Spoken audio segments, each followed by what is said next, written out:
Voilà, bonjour à tous les participants et participantes de cette visioconférence. C'est Hugues Civil, qui est président du labo de l'ESS, qui va faire l'introduction à ce temps de restitution. Donc, Hugues, je te passe la parole. Merci Marc, bonjour à tous et bonjour à toutes. Quelques mots pour lancer cette réunion, des mots empreints d'une certaine gravité. D'abord, je vous remercie tous qui êtes présents à cette réunion. On est sur des enjeux qui sont vraiment stratégiques, même s'ils ne font pas la une des journaux. Mais moi, j'ai la conviction intime, et je dirais que c'est là mon premier message. Ne nous laissons pas prendre par la culture dominante des enjeux et sachons que ce dont nous allons parler cet après-midi, c'est-à-dire la coopération pour organiser la transition sur les territoires, c'est un enjeu essentiel et on n'arrivera à rien faire si on ne réussit pas à avancer sur ces chantiers. Je veux remercier très vivement Marc Alfandéry, l'équipe du labo, vous toutes et vous tous qui avez participé à ces travaux. C'est vraiment un travail lourd, important, avec un rapport donc, qui va être présenté à l'instant, qui est extrêmement dense. Et donc, il faudra poursuivre ce travail pour mener sur cette base-là une espèce de bataille des idées. Et donc, c'est pas la fin. Ce qui se passe cet après-midi, ce n'est pas la fin d'un travail, c'est aussi la poursuite et le début d'un autre. Ce travail, je veux vous le dire, qui est mené par Marc Alfandéry, est vraiment au cœur des préoccupations du labo de l'ESS, c'est-à-dire mettre en avant les initiatives de terrain qui construisent cette coopération territoriale avec des difficultés, des réussites, des échecs, mais un processus de progression vers une transition juste. Et ça, c'est vraiment le fil rouge du labo de l'ESS. Sur lesquels on travaille aujourd'hui de manière extrêmement concrète. Donc, cette étude qui va vous être présentée à l'instant, c'est à la fois, bien sûr, d'une certaine façon, un point d'arrivée, parce que c'est beaucoup de travail qui a été fait pendant plusieurs mois, avec beaucoup de réunions, beaucoup de travail sur le terrain, mais c'est aussi un point de départ pour la suite qui va prendre la forme de chantiers coopératifs qui ont déjà démarré, et qui, pour le labo, sont une nouvelle façon de travailler, c'est-à-dire ne pas simplement travailler en interne d'un think tank, mais travailler avec d'autres, faire converger les expertises, les actions concrètes de terrain. Et c'est vraiment quelque chose pour moi qui est extrêmement important. Et je le dis là aussi avec une certaine émotion et en présence de Marc, mais je pense qu'un certain nombre d'entre vous ont lu l'appel de Claude Alfandéry pour travailler à résister aux tendances négatives qui sont celles dans lesquelles on est aujourd'hui. Et moi, j'ai la conviction, nous avons la conviction, et je pense que c'est un collectif qui a cette conviction, c'est que c'est notre façon de répondre à l'appel de Claude que de résister par la coopération, par la création, par cette façon de travailler ensemble. De ce point de vue-là, c'est important de faire donc converger des initiatives en cours, des gens qui travaillent sur ces sujets-là. Je pense à la Fabrique des transitions, je pense à l'initiative du milliard et beaucoup d'autres. Il faut qu'on sache dépasser nos limites actuelles.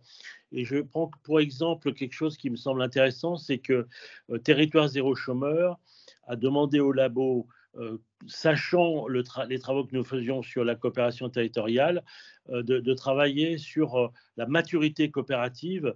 Je vois là finalement une reconnaissance de l'enjeu de ces travaux et de cette nécessité de faire converger. Voilà, je ne serai pas plus long.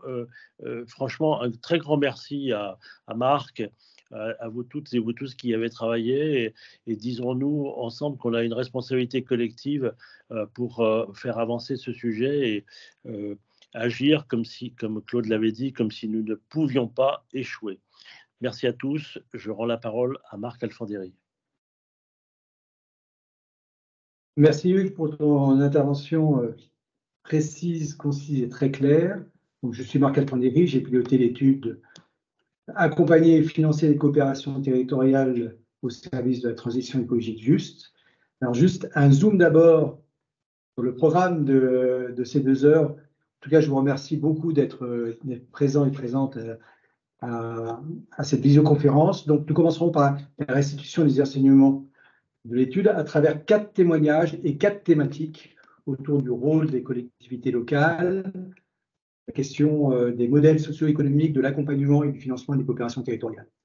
Et puis, vous aurez la possibilité donc de poser des questions à travers le chat, également de faire avec un signal, de dire que vous avez envie de prendre la parole, de poser une question, simplement avoir un commentaire, vos observations. Et dans une deuxième partie, il y aura la présentation de la démarche générale des chantiers coopératifs, les 4 chantiers qui sont en vigueur, il y en a 5 que nous avons prévus, avec justement une présentation de chaque référente, en l'occurrence, des chantiers coopératifs. Et puis, une conclusion sur la diffusion du rapport d'études. Voilà. Tout d'abord, simplement pour vous présenter un petit peu les modalités de travail. Nous avons mené cette étude en nous appuyant sur un groupe de travail pluriacteur d'une 20aine de personnes, avec une méthodologie éprouvée du labo de l'ESS, l'analyse de la littérature existante, les visites apprenants, les entretiens complémentaires, et notamment 2 séminaires qui ont été assez importants, l'un en mars sur l'accompagnement et l'autre en juin 2023 sur le financement. Alors, si nous avons intitulé l'étude vers une société de la coopération, parce que nous pensons que la coopération est à la fois une finalité et un moyen. Alors, une finalité parce que nous avons envie de contribuer à créer une société de la coopération en alternative à une société concurrentielle en place, qui contribue à générer à la fois des inégalités sociales et à détruire le vivant. Et puis la coopération, c'est avant tout un changement de paradigme.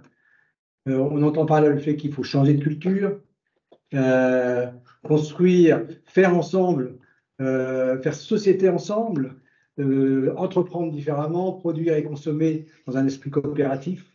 Et nous avons choisi le territoire comme échelle, parce que nous pensons que c'est la bonne échelle pour mener des expérimentations au service d'innovation sociale et environnementale. Et le thème même de notre étude, c'est la question de l'accompagnement et du financement, et comment on peut accompagner et financer les coopérations territoriales en tenant compte de leur diversité. Alors tout d'abord, qu'entend-on, de quoi parlons-nous? Nous avons défini d'abord les coopérations territoriales comme des associations de personnes physiques et morales, des citoyens, des habitants, des associations, des collectivités locales, etc., qui visent à créer et développer un projet commun sur un territoire. Nous ne nous intéressons pas à n'importe quelle coopération, mais des coopérations territoriales au service de la transition écologique juste. Et reprenant la définition que nous avions eue dans l'étude qui a été menée en 2022, nous définissons la transition écologique juste comme une transformation radicale et démocratique de nos sociétés, visant à assurer tant la soutenabilité économique de cette dernière qu'une réponse digne et suffisante aux besoins de toutes et de tous et l'émancipation de chacun et de chacune. Alors, vous voyez, il y a une diversité de coopérations territoriales. Les territoires zéro chômeur dont parlait effectivement Hugues, les PTCE, les AMAP, les tiers-lieux, etc., qui ont des caractéristiques différentes, et on en parlera plus tard. Et donc, ce que nous cherchons à créer au sein des territoires, c'est des écosystèmes coopératifs territoriaux, c'est la forme la plus aboutie de la coopération territoriale. C'est l'idée de pouvoir mailler les acteurs dans un territoire autour de thématiques communes, d'objets communs, dans une vision systémique du territoire. C'est un espace d'expérimentation et de transition locale. Alors, tout d'abord aussi, qu'entend-on par accompagnement des coopérations territoriales? On a cherché à identifier les métiers et les compétences qui se rapportaient à l'accompagnement. Et on a identifié 2 qui peuvent être complémentaires et menés même par les mêmes personnes. Animation d'une coopération territoriale, dont les fonctions principales, c'est la coordination, la facilitation et le pilotage. Et par exemple, c'est l'animation d'un tiers-lieu, d'un projet alimentaire territorial, d'un supermarché coopératif, d'un territoire zéro chômeur. Et puis, on a l'aspect développement des coopérations territoriales. Donc, l'idée de pouvoir mailler à l'échelle d'un territoire des acteurs autour d'un objectif commun. C'est par exemple développer des filières économiques au service de la transition, par exemple autour de l'économie circulaire. Et les fonctions principales du développeur, la développeuse des coopérations territoriales, c'est évidemment le maillage des acteurs, l'aide à la réflexion stratégique, l'animation du collectif. En sus du fait qu'il y a 2 métiers différents, nous pensons qu'il y a aussi 2 positionnements importants qu'il faut différencier. C'est d'abord l'accompagnement interne par des bénévoles ou des salariés, c'est-à-dire des personnes qui sont au sein des structures et au sein des coopérations territoriales, et l'accompagnement externe qui, lui, est réalisé par des structures d'accompagnement ou des pouvoirs publics, des agents de développement locaux, par exemple.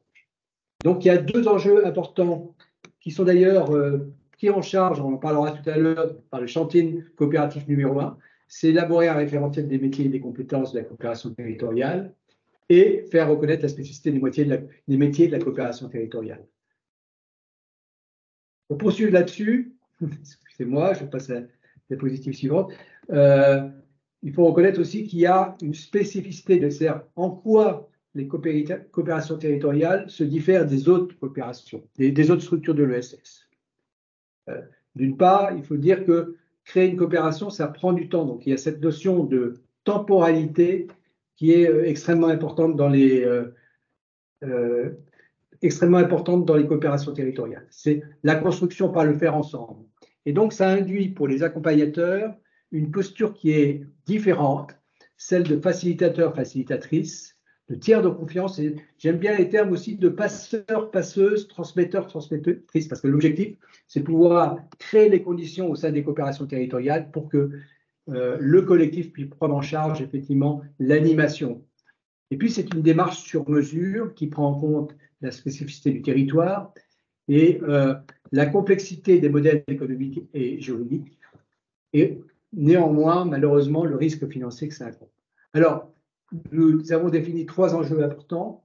D'une part, favoriser les structures d'accompagnement territorial qui sont portées par l'économie sociale et solidaire, renforcer le rôle des collectivités locales dans l'accompagnement des coopérations, et tout à l'heure, nous aurons un témoignage par rapport à ça, et acculturer les financeurs et les financeuses aux coopérations territoriales et leurs spécificités. Alors, attendez, j'ai un petit problème technique. Voilà.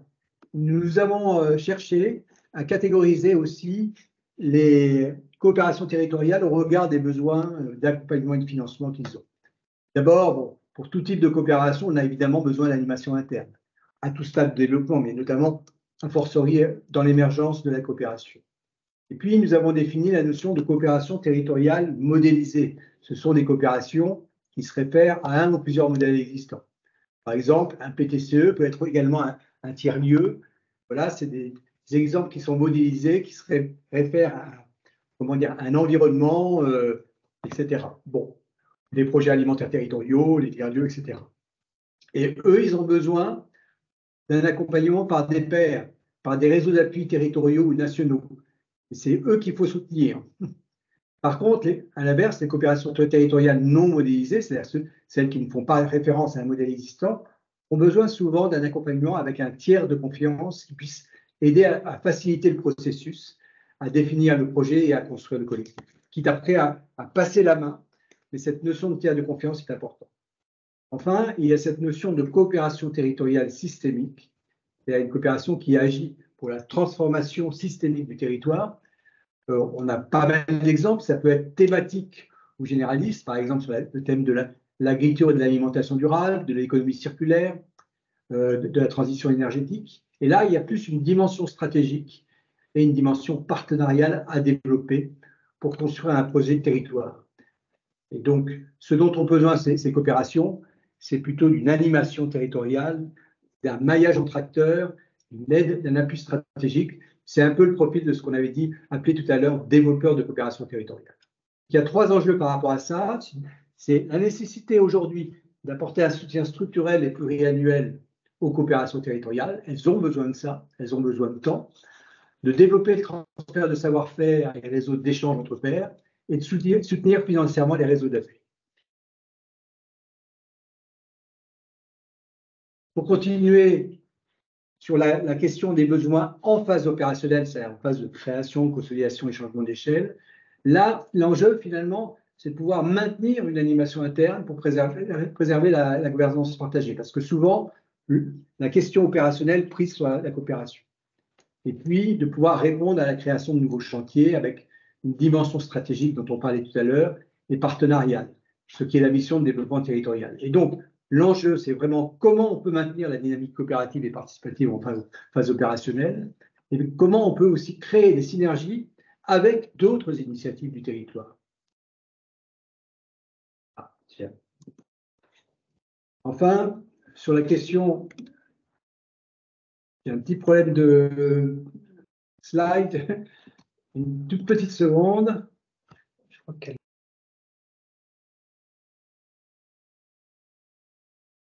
Du financement, sur la question du financement, on a catégorisé de manière différente la question des modèles économiques. Il y a des coopérations qui sont des coopérations marchandes, celles qui sont financées en fait par les revenus d'activité des fonds propres et qui en fait ont des besoins de financement commun aux entreprises de l'économie sociale et solidaire. Enfin, on a des coopérations territoriales non marchandes, par exemple la sécurité sociale de l'alimentation, les paniers solidaires, etc., qui n'ont pas de revenus d'activité ou alors qui ont des revenus d'activité extrêmement faibles et qui ont un besoin de financement quasiment complet de la structure par des aides publiques ou privées. Et donc, ça positionne les questions de manière radicalement différente des coopérations territoriales marchandes. Et enfin, on a surtout des coopérations territoriales hybrides, comme les tiers-lieux, les PTCE, etc., qui ont un modèle socio-économique qui repose sur l'hybridation des ressources. Et donc, l'enjeu, c'est de réunir les conditions nécessaires pour maintenir un modèle socio-économique viable et de trouver le modèle juridique qui permet de soutenir les coopérations territoriales. Voilà. Et donc, pour essayer de faire un zoom sur cette question, nous allons interroger Patrice Videl, qui est président de la Butinerie, qui est un tiers-lieu alimentaire au service du mieux vivre alimentaire, et donc qui a construit, enfin, la Butinerie a construit une solution intégrée au service du bien vivre alimentaire. Donc, Patrice, on te laisse présenter à la fois la structure et une solution intégrée et comment vous avez appréhendé la question du modèle socio-économique.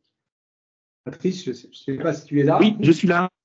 Je suis là. Merci beaucoup. Merci donc de répondre à cette question. Très bien. Je déclenche mon chronomètre. Alors, la Butinerie, c'est une société coopérative, une SIC SA, qui s'est créée en 2020 à Pantin, après de grosses années de travail, et qui se définit comme effectivement un tiers-lieu, une maison du bien-vivre alimentaire, au service du bien-vivre alimentaire. Alors, peut-être la première chose à partager, c'est cette notion de solution intégrée. Qu'est-ce que ça signifie ? En fait, bien manger, c'est pas si simple que cela. Vous le savez tous, nous sommes tous des mangeurs. C'est à la fois accéder à des produits, donc connaître les caractéristiques des produits, mais c'est aussi savoir les cuisiner. Et les cuisiner en faisant un lien avec à la fois sa culture, avec à la fois est-ce qu'aujourd'hui je vais faire du sport ou je vais être inactif, et aussi avec sa santé, sa dynamique de vie. On voit bien que toutes ces dimensions, elles sont aujourd'hui séparées. C'est-à-dire qu'on va faire ses courses à un endroit, on peut éventuellement prendre des conseils à un autre endroit. Quand on a un problème de santé, on va aller voir le secteur de la santé. Mais on voit que finalement, en tant que mangeur, c'est à nous à intégrer toutes ces dimensions qui ne sont pas si simples que cela.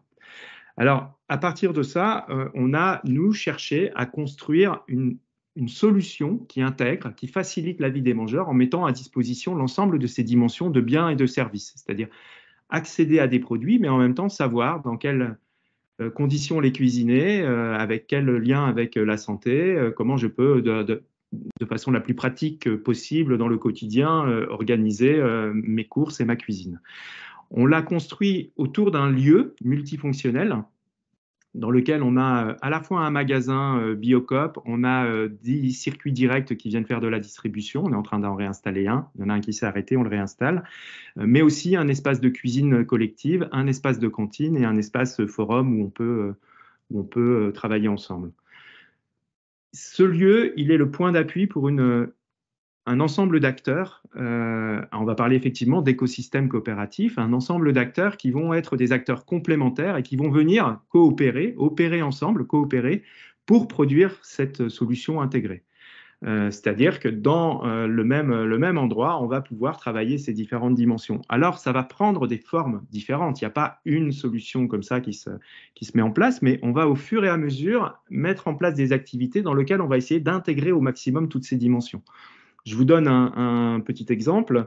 On a construit récemment pour les parents de jeunes enfants un dispositif d'atelier dans lequel on a mis sur 5 séances, on est revenu sur les enjeux d'alimentation autour de la famille et notamment des enfants.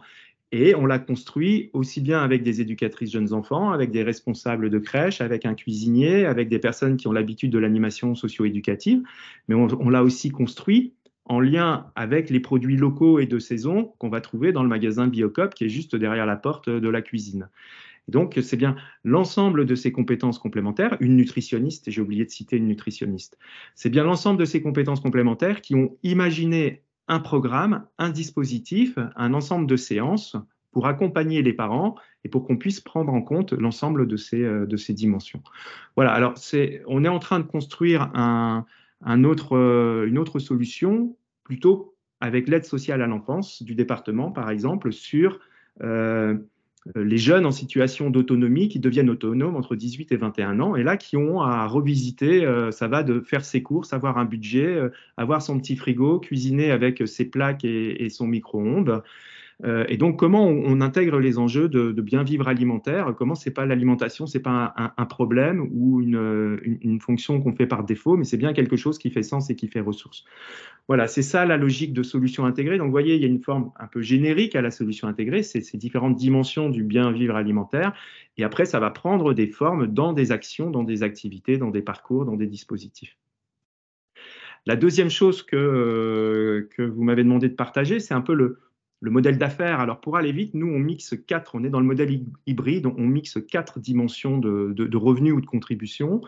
Il y a des activités qui génèrent du chiffre d'affaires. On a une cantine à prix libre, on va faire des cours de cuisine et là, il y a des gens qui vont payer pour manger ou pour apprendre à cuisiner. Les différents opérateurs qui composent l'écosystème coopératif, qui ont construit ensemble le projet, on leur demande aussi de contribuer à la structure, à la société coopérative, donc de reconnaître finalement qu'ils sont dans une logique de co-développement et que l'existence de cette butinerie et la gestion de ce lieu, ça fait ressource pour leur développement. Donc on leur demande soit de nous abonder financièrement, soit de mettre à disposition du temps de travail. En tout cas, on construit des conventions de coopération pour qu'ils reportent une partie des ressources qu'ils ont vers la butinerie. La troisième dimension assez classique, c'est la dimension du lien aux politiques publiques et donc de recherche de financement pour financer des actions au vu des enjeux de politique publique. Et là, le travail, c'est de dépasser la logique, on va dire, de subvention annuelle qui pourrait renvoyer une forme de prestation, mais bien de construire des conventions de coopération, des partenariats. Donc, on en a une avec la ville de Pantin. On a une convention de 3 ans avec un budget qui vient soutenir un ensemble d'initiatives, mais surtout l'enjeu c'est qu'on travaille ensemble. C'est pas qu'ils nous délèguent les enjeux d'alimentation, c'est bien qu'on travaille avec les différents services, avec le service de la santé, avec le service de la solidarité, avec le service de la petite enfance, et donc qu'on mette en place des solutions à partir des enjeux des différentes populations pantinoises et qu'on les produise ensemble. Et puis la quatrième dimension, c'est tout le rapport aux effets d'externalité. Alors, les effets d'externalité, si j'accompagne des Pantinoises et des Pantinois à bien manger, ça crée des bénéfices pour les personnes, mais en quoi ça crée peut-être pour des tiers aussi des bénéfices, des effets utiles indirects. Quand on réfléchit, on se dit que les acteurs de la santé, notamment les mutuelles santé, devraient être intéressés par notre approche parce que finalement, si les personnes que l'on accompagne cotisent auprès de ces mutuelles-là, normalement, finalement, on fait de la prévention. On est dans une logique de prévention et on sait que sport et alimentation sont quand même les deux pôles de la prévention pour se maintenir en bonne santé. Donc, par rapport à cette hypothèse, nous, on est allé et on continue à aller voir les mutuelles en leur disant « mais vous ne pensez pas que là, il y a quelque chose à construire ensemble ?» Parce que si nous, on fait ça de notre côté, finalement, ça peut bénéficier à vos sociétaires, mais nous, on n'a pas non plus complètement les moyens de tenir seule notre ambition. Alors, par rapport à cette démarche d'internalisation, finalement, d'un effet d'externalité, on a aujourd'hui un premier partenariat avec une mutuelle qui s'appelle Solimut, qui intervient sur différentes villes autour de Pantin, et avec lesquelles on a là aussi signé une convention dans laquelle on s'engage à agir ensemble, à coopérer ensemble, au service et au profit des personnes qui sont sociétaires de cette mutuelle, bénéficiaires de cette mutuelle. Voilà, alors c'est pas simple, mais on voit bien que là, finalement, un effet potentiel d'externalité, on le prend et ça devient une dimension de valeur de notre projet et on construit le modèle de contribution qui va avec et qui permet de tenir la contrepartie de la valeur créée. Voilà pour les quelques éléments que je me proposais de partager avec vous. Oui, merci Patrice pour cette explication extrêmement précise et concise, et qui illustre bien la suite effectivement de notre présentation. C'est-à-dire que ce que nous pensons effectivement, c'est qu'il faut qu'il y ait un changement de posture, un changement de méthode pour pouvoir effectivement soutenir, accompagner, financer les coopérations territoriales. Et c'est d'abord un changement de posture. C'est ce que décrivait effectivement Patrice à travers les conventions de partenariat, notamment avec les acteurs publics, mais pas que, les mutuelles. C'est de la logique de subvention et finalement de donneur d'ordre à soumissionnaire, les pouvoirs publics, les décideurs deviennent des partenaires. Et ça, c'est vraiment l'essentiel, c'est-à-dire qu'ils doivent partager une vision commune du territoire et, ce qu'on disait, développer des écosystèmes coopératifs territoriaux. Donc, c'est l'idée de penser le territoire comme un commun, en s'appuyant à la fois sur des valeurs partagées, mais aussi en déterminant ensemble ce qui fait commun à l'échelle des territoires, ce qui va pouvoir permettre de prioriser finalement les actions qu'on mène ensemble avec les habitants, avec les collectivités locales, avec les entreprises. Et tout ça en s'appuyant évidemment sur les citoyens et les citoyennes qui sont des acteurs et des actrices de la coopération, non seulement parce qu'ils sont partie prenante de la coopération, mais ils participent à leur animation, mais aussi au financement. Et ça, c'est aussi la logique des circuits courts de la finance solidaire. Et donc, en guise d'enjeu qui me semble très important, avant d'avoir un zoom justement sur le rôle des collectivités locales, il faut créer des instances de gouvernance territoriale pluriacteurs, publics et privés. Et dont l'idée, effectivement, c'est de concevoir ensemble, de mettre en œuvre des plans d'action pour une transition écologique juste. Ça, c'est le premier point. Le deuxième point, c'est effectivement dans la logique de changement de posture, qu'il y ait des alliances opérationnelles qui se mettent en place à la fois entre financeurs publics et privés, ce qui n'est pas évident, et aussi avec des accompagnateurs en faveur de la transition écologique juste dans les territoires. Alors, on a des exemples comme ça dans les territoires, où notamment il y a des accompagnateurs qui se groupent ensemble, ou des financeurs qui travaillent ensemble. On verra tout à l'heure sur le chapitre financement. Et puis, c'est soutenir les filières économiques en faveur de la transition, soutenir, comme nous l'avions dit tout à l'heure, les réseaux de l'économie sociale et solidaire, qu'ils soient généralistes ou thématiques, qui sont vraiment des corps intermédiaires indispensables à la structuration des initiatives locales et à la coopération entre eux. Et puis, le dernier point, la nécessité de pouvoir développer un plaidoyer auprès des institutions publiques et privées en faisant la preuve des effets utiles des coopérations territoriales. Et donc, les pouvoirs publics ont un rôle absolument déterminant par rapport à ça. C'est-à-dire qu'ils doivent impulser, et on le verra dans les exemples suivants, la co-construction de l'action publique. C'est-à-dire qu'ils doivent réunir les acteurs, actrices, habitants, entreprises, collectivités locales autour de plans d'action. Ils doivent impulser des nouveaux outils d'accompagnement. Alors, dans le domaine et de financement, dans le domaine de l'accompagnement, c'est par exemple la création de conseils de développement de l'économie sociale et solidaire, d'ingénierie de développement local. Mais en financement, il y a par exemple des outils de financement participatif qui sont abondés par les collectivités locales. Bon, on a par exemple l'exemple de j'adapte un projet, peut-être qui sera présenté l'exemple d'Eau-Côté à Strasbourg, la participation à des sociétés coopératives d'intérêt collectif, des exemples de budget participatif qui sont assez nombreux aujourd'hui, et le soutien aux filières économiques. Et donc, nous allons faire justement un zoom sur la question, le rôle des pouvoirs publics. Et donc, je m'adresse à Antoine Dubois. Je pense que vous êtes présent. En tout cas, bonjour Antoine. En tant que président en charge de l'ESS, voilà, en vous posant deux questions. La première, c'est quelle est la vision de la ville Strasbourg et l'Eurométropole de Strasbourg sur la co-construction des politiques publiques. Voilà. Et puis, merci beaucoup pour vos questions que je vais répondre. Mais avant mon propos introductif, je tiens à remercier notamment le fonds de dotation qui a financé cette étude qui était très attendue et de nous avoir, vous remercie aussi de nous avoir associés à cette étude et de me reconnaître parfaitement dans la restitution qui en est faite. Là, en tout cas, elle participe à alimenter nos réflexions. Deuxième point d'introduction, vous dire qu'à Strasbourg, donc je suis effectivement élu en charge de la vice-président en charge de l'économie sociale et solidaire, mais également élu d'un quartier. Et avec l'élection de Jeanne Barséguian à la tête de la mairie de Strasbourg, c'est un peu le village gaulois qui a conquis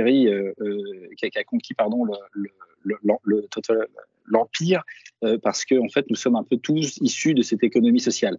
J'ai beaucoup de collègues qui sont très sensibles à l'économie sociale, et j'ai finalement une mission assez facile à développer, un territoire, je vais essayer de vous le démontrer, très résilient et très facilitateur. Dans notre équipe, on est 60% de citoyens et donc peu de professionnels de la politique. On vient tous un peu de ce secteur-là, et donc on accélère en fait nos transitions.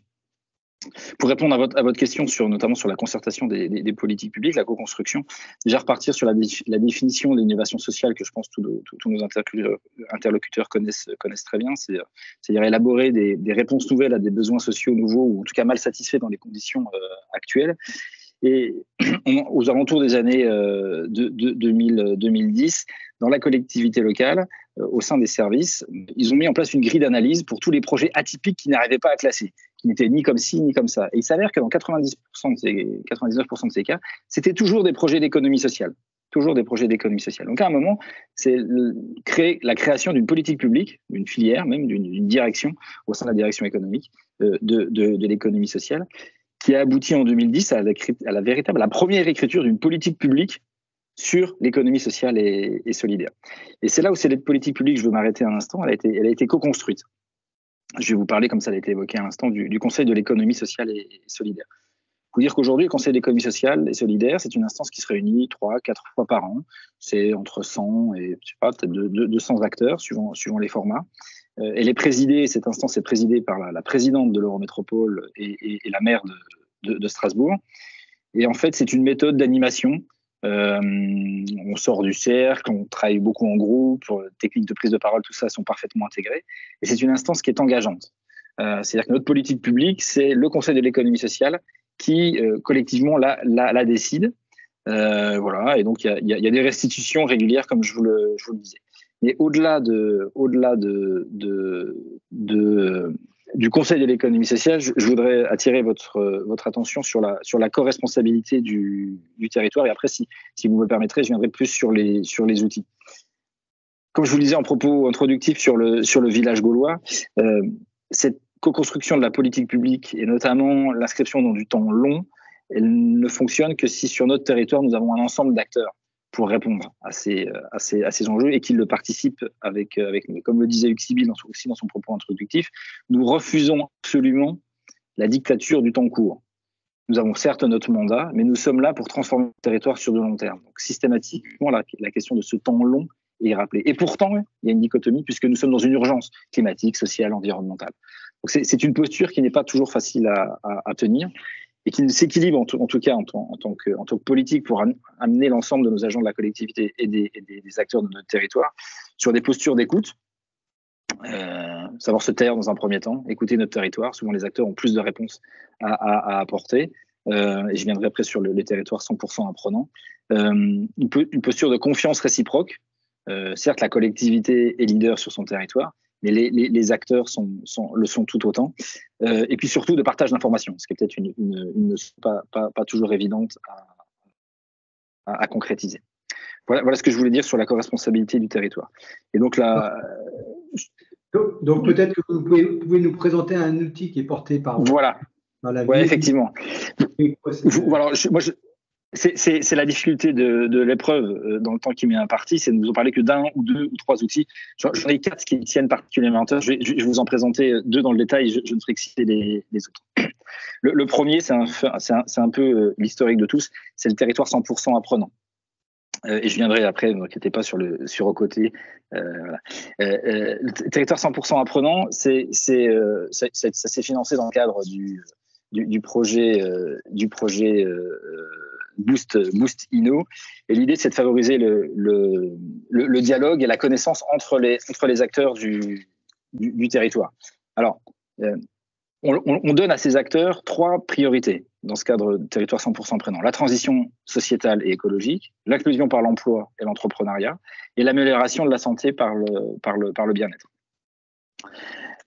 ces acteurs qui s'inscrivent dans ce parcours ont l'obligation d'échanger entre eux, enfin, l'obligation, excusez-moi, c'est rien de descendant, mais c'est s'inscrire dans la volonté de participer ensemble, à la fois à des voyages, mais à la fois à identifier entre eux les bonnes méthodes qu'ils appliquent au sein de leur projet sur leur territoire, pour pouvoir les dupliquer, ou alors d'aller faire des visites d'autres territoires pour identifier comment les acteurs du territoire qui sont similaires à eux peuvent se poser les questions ou trouver des réponses. Globalement, on dit que les voyages forment la jeunesse, mais ça aussi notre territoire. Donc ce dispositif territoire 100% apprenant, c'est certes pour les acteurs parfois un peu de la perte de temps sur prendre le temps de se poser et de se poser les bonnes questions, mais c'est surtout un gain de temps après dans la mise en œuvre. Voilà pour ce premier dispositif territoire 100% apprenant. Après, il y a le deuxième côté que vous avez cité. Alors, vous trouverez assez facilement des références très bien illustrées sur Internet. Donc, je vous invite à taper au côté, ça s'écrit O-K-O-T-E. Et en fait, c'est une plateforme de cofinancement participatif. Alors évidemment, il y a le réseau France Active derrière qui me tient particulièrement à cœur parce que j'en suis pour partie issu dans mon parcours professionnel. Voilà, ça c'est dit. Et en fait, les acteurs présentent leurs projets sur cette plateforme, sont accompagnés. Évidemment, il faut du temps homme, c'est pas que de l'argent. Il faut aussi du temps homme pour faire mûrir le projet, pour le présenter. Et quand le projet est enfin présenté dans cette plateforme, il reçoit 1 euro de la part de cette plateforme par les citoyens. 1 euro est déclenché par la collectivité et 1 euro par du mécénat d'entreprise. C'est un effet multiplicateur de 3. Mais avant, j'insiste sur la nécessité de structurer l'accompagnement méthodologique des porteurs de projets. Et puis les deux projets que je ne ferai que citer, vous m'en excuserez, même si ma frustration sera bien gérée, et autour de Bifurc. Vous savez, c'est des projets de Sophie Swatton sur les revenus de transition écologique du territoire. Nous développons sur Strasbourg. L'idée est de dire qu'il y a des projets qui sont à fort impact territoriaux, transition écologique, environnementale, sociétale, et qui prennent plus de temps. Donc, il leur faut un modèle économique au départ plus impulsif. Et le modèle du business angel est parfois difficile à trouver. Et le deuxième que je ne ferai que citer, parce qu'il est en pleine émergence, c'est la question d'une agence spécialisée dans le recrutement sur les profils de l'économie sociale et solidaire, puisque d'un côté, c'est pas toujours facile de faire venir des gens chez nous, dans nos secteurs d'activité, pourtant quand ils y sont, ils ont vraiment envie d'y rester, et on se disait collectivement que mettre une agence de recrutement sur notre territoire spécialisée dans le secteur serait peut-être aussi une façon de le booster. Voilà, j'espère pour partie avoir répondu à vos attentes et vous partager encore le plaisir qui est moi d'être à vos côtés aujourd'hui. Merci Antoine pour cette présentation très claire sur le rôle que peuvent avoir les collectivités locales au sein des coopérations territoriales. Donc je laisse la parole à Elisa Lemaire qui va vous présenter les deux autres thématiques du jour. Bonjour à toutes et tous, je prends le relais pour vous présenter dans un premier temps un état de lieu sur le financement des coopérations territoriales et ensuite un second état de lieu sur l'accompagnement des coopérations territoriales. Alors dans un premier temps, il y a différents paramètres qui influent sur la capacité des coopérations territoriales à avoir accès à des financements, que ce soit selon leur modèle juridique, leur modèle économique, leur stade d'avancement, mais aussi selon le portage des coopérations territoriales, selon le territoire sur lequel sont ancrées ces coopérations territoriales. Ça va avoir plus ou moins d'incidence sur leur facilité ou non à avoir accès au financement. Ainsi, des coopérations territoriales avec un portage institutionnel, avec un statut entrepreneurial et un modèle économique à dominante marchande, sur un territoire engagé en faveur de la transition écologique, va faire que cette coopération va avoir des atouts pour être financée, et inversement, si cette coopération correspond à un modèle plutôt non marchand, porté par des citoyens sur un territoire qui est peu engagé en faveur de la transition, ces coopérations-là vont avoir des difficultés à être financées. Par ailleurs, aujourd'hui, on constate qu'il y a l'offre de financement qui est inadaptée aux besoins des coopérations, besoins qui ont été présentés par Marc. D'abord, un manque d'accessibilité de ces offres de financement, sur l'information où trouver ces offres de financement. Ensuite, des financements qui sont en silo, des tours de table complexes et des outils de financement qui sont assez chronophages. Et de ce fait, notamment les appels à projets mettent en concurrence les acteurs et les coopérations sont aujourd'hui mal adaptés aux besoins des coopérations. Par ailleurs, les fonctions d'animation ne sont pas couvertes et peu couvertes, ni en phase d'idéation et en phase d'émergence. Donc ça, c'est une grande difficulté auquel font face les coopérations territoriales. Notamment, cela est dû au risque, on va dire, qu'elles peuvent représenter pour les financeurs. Par ailleurs, et les outils de financement sont inadéquats pour l'investissement des coopérations territoriales. Par ailleurs, il y a des contraintes juridiques aussi qui pèsent sur ces coopérations, notamment pour le financement des collectifs, particulièrement si ces collectifs sont informels. Ils vont avoir des difficultés à se faire financer. C'est le cas notamment pour les collectifs où plusieurs associations font partie du collectif, et c'est une seule association, une seule structure qui va recevoir les financements, et il va y avoir des difficultés à reverser ces financements. Cela dit, des innovations financières existent tout de même, notamment à travers la mutualisation de moyens. C'est le cas notamment des coopératives d'activité d'emploi. Ça va se faire aussi également par le partage de locaux, d'équipements, des fonds aussi de dotation interstructures qui peuvent pallier au manque de besoin des financements, la levée de fonds collective aussi, et par ailleurs le développement d'une économie non monétaire aussi peut aider les coopérations. Dans l'étude, on a étudié qui pratique cette économie non simple tirée à Sainte-Marthe, que vous pourrez retrouver dans l'étude. Et par ailleurs, le recours au circuit court de la finance solidaire aussi peuvent aider, notamment avec les plateformes de financement participatif dont a parlé Antoine Dubois aux côtés, et également la plateforme J'adopte ta projet qu'on a étudiée aussi, qui est une plateforme de financement participatif en Nouvelle-Aquitaine. Et la création de fonds de dotation aussi sont des outils pertinents pour financer et soutenir les coopérations territoriales. Pour justement, par rapport à ces enjeux de financement des coopérations territoriales, nous annonçons les propositions suivantes. Dans un premier temps, créer des fonds de soutien aux coopérations territoriales en faveur de la transition écologique juste des territoires, résultant d'alliances entre fonds privés et fonds publics. Inciter les sociétés financières à développer les capitaux patients à intérêt modéré à destination des projets coopératifs de transition. Cet appel aux capitaux patients à intérêt modéré est assez porté par Frédéric Bosquet, dont vous avez sans doute entendu parler, qui est l'initiateur du projet de transition Terra, situé dans le Lot-et-Garonne, qu'on a eu l'occasion de visiter. Pareillement, d'instaurer le 1% d'ingénierie destiné au financement de l'ingénierie de développement local et de transition. C'est une proposition issue de l'ANPP, l'Association nationale des pôles territoriaux et pays. Et enfin, multiplier les outils de financement pluriannuels pour favoriser la pérennité des coopérations territoriales et répondre aux problèmes que pose l'utilisation des appels à projets aujourd'hui. Et enfin, lever les freins juridiques auxquels font face les SIC, d'autant plus que ce sont des formes juridiques tout à fait pertinentes pour les coopérations territoriales.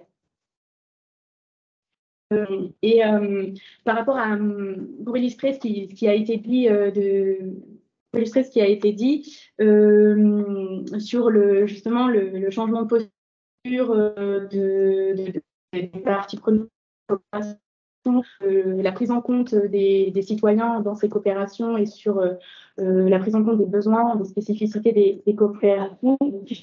Je voudrais passer à Cécile Malo, responsable transformation et territoire de la Fondation de France, afin qu'elle nous présente le programme Démarche territoriale entrepris par la Fondation, qui vise justement à favoriser les coopérations, mais aussi le pouvoir d'agir des citoyens, et qui rend bien compte aussi de comment, et qui illustre bien comment se fait ce changement de posture.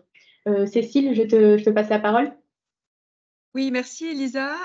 Merci à toute l'équipe du labo de l'ESS plus largement pour ce travail formidable et puis de la confiance qui m'a été faite en m'invitant à participer aux travaux il y a un peu plus d'1 an. Alors, Démarche territoriale, c'est un programme que la Fondation de France a créé juste après le confinement. C'est important de se le dire. C'était un des piliers de l'opération que nous avons menée tous unis contre le virus, avec l'idée que immédiatement après le temps d'urgence, nous devions nous mobiliser sur le fait d'accélérer les transitions et de pouvoir nous permettre sur plusieurs sujets d'encaisser les chocs à venir et de se préparer donc à y faire face. Démarche territoriale, l'objectif qui est fixé à ce moment-là, donc à l'été 2020, c'est de s'engager sur certains territoires de façon spécifique, de soutenir des coopérations structurantes qui font place à l'expérimentation tout autant qu'à l'initiative citoyenne. Des équipes de la Fondation de France se mettent en place, enfin se mobilisent dans toutes les régions. Il y a 6 fondations régionales à la Fondation de France, avec un jury au niveau central, mais qui fonctionne déjà à ce moment-là différemment de nos méthodes habituelles. Pas d'appel à projet, une approche basée sur l'aller vers et la discussion. Les liens que nous entretenons avec ce jury national depuis les régions, c'est un lien de sollicitation d'avis et non pas ce qu'on peut trouver habituellement dans les gouvernances mises en place dans le cadre des appels à projets. Donc, des sollicitations d'avis régulières sur le travail qui est fait dans les territoires. Et les choix des territoires sur lesquels nous travaillons, donc à partir de l'été 2020, se font suite à des intuitions au départ, complétées très vite par des contacts qualifiés et des diagnostics partagés réalisés avec des acteurs locaux, qu'ils soient privés ou publics. À date, c'est une douzaine de territoires sur lesquels nous avons travaillé, une 50aine d'initiatives soutenues pour un peu plus de 5 millions d'euros. Ces territoires, j'en cite quelques-uns, mais je reviendrai un peu plus particulièrement sur celui de Noailles, donc à Marseille. C'est la Thiérache dans le nord, c'est le centre-Bretagne, la vallée de la Roya, des initiatives aussi à La Rochelle et à Grenoble. Ce que nous montre cette démarche territoriale par rapport au positionnement de la Fondation de France et qui nous bouscule très vite dans nos postures et dans la place qu'on peut avoir sur le terrain. D'abord, cette nouvelle façon de travailler est plutôt accueillie positivement par les parties prenantes qui saluent la simplicité du cadre d'action qui est le nôtre, notre capacité à mettre en lien les différents acteurs, notre façon de procéder différemment dans notre relation avec les collectivités locales, là où avant on était à la Fondation de France plutôt à côté, dans une logique d'expérimentation et ensuite de transmission. Là, nous intégrons le fait que si nous voulons aller sur une approche systémique du changement, et c'est le dernier élément qui est salué, il faut dès le départ travailler avec l'ensemble des acteurs. Les modalités d'intervention sont appréciées également. une nouvelle temporalité, je l'illustrerai tout à l'heure plus précisément, le montant des soutiens qui sont plus importants, le montant moyen qui est plus important que ce que nous faisons habituellement.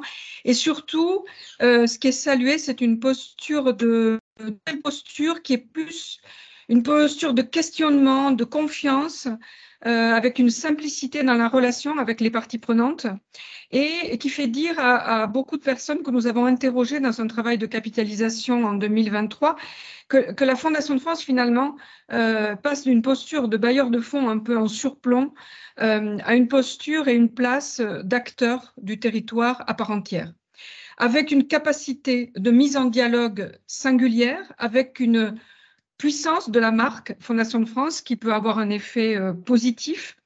Notre indépendance aussi par rapport au pouvoir public peut aider à certains moments. Le fait que nous soyons multicauses, multithématiques, et là dans une approche totalement transversale qui sort des silos thématiques habituels. Et puis, dans une posture d'alliance horizontale où le financement joue véritablement un effet levier. En tout cas, c'est ce qu'on espère. Ça nous oblige en interne à avoir des postures différentes. Ce n'est pas sans effort et sans travail, tant au niveau des équipes salariées que des équipes bénévoles, puisque vous savez que la Fondation de France, dans nos fondations régionales, s'appuie fortement sur l'action bénévole. Et enfin, ce qu'il apparaît assez vite, c'est un challenge, celui de trouver un équilibre entre un engagement fort qui s'incarne assez rapidement, mais qui nous oblige à rester dans la durée, dans le long terme, et ça, de ce point de vue, ça interroge notre capacité à le faire. Ce qu'on peut dire de démarche territoriale aussi, c'est qu'on a pris vraiment la mesure à ce moment-là qu'on pouvait avoir une approche d'un territoire comme on pouvait avoir une approche d'une personne qui pourrait se définir à la fois par ses vulnérabilités, mais aussi ses talents, ses savoirs. Et dans tous les cas, que ce soit pour un territoire comme pour une personne, des enjeux d'émancipation, de maturité, ça a été dit, le mot a été prononcé tout à l'heure, et notamment de maturité coopérative. Le territoire est ici pris comme un ensemble d'acteurs sur une zone géographique, et ça aussi c'est intéressant, qui n'est plus définie par nous ou par d'autres de façon formelle et institutionnelle, mais définie par les groupes d'habitants et d'acteurs qui nous sollicitent, qui ont envie de se mettre autour de la table et de porter des projets communs. Je peux illustrer le propos un peu plus précisément par le travail que nous avons fait dans le quartier de Noailles à Marseille et que nous avons démarré dès l'été 2020. C'est un quartier donc au centre de Marseille, quartier politique de la ville, avec des difficultés. Alors, à niveau, difficultés structurelles, pauvreté, délinquance, habitat très dégradé. Un contexte cyclique, un challenge, je dirais, qui s'inscrit dans un cycle autour d'un grand projet de rénovation urbaine d'envergure. Et puis, difficultés conjoncturelles, donc liées au choc que vous connaissez tous, cet effondrement de 2 immeubles dans la rue d'Aubagne le 5 novembre 2018, qui entraîne le décès de 8 personnes et un véritable choc sur le quartier. Mais à côté de tous ces défis et difficultés, des associations très fortement impliquées. Cécile, votre micro a été coupé.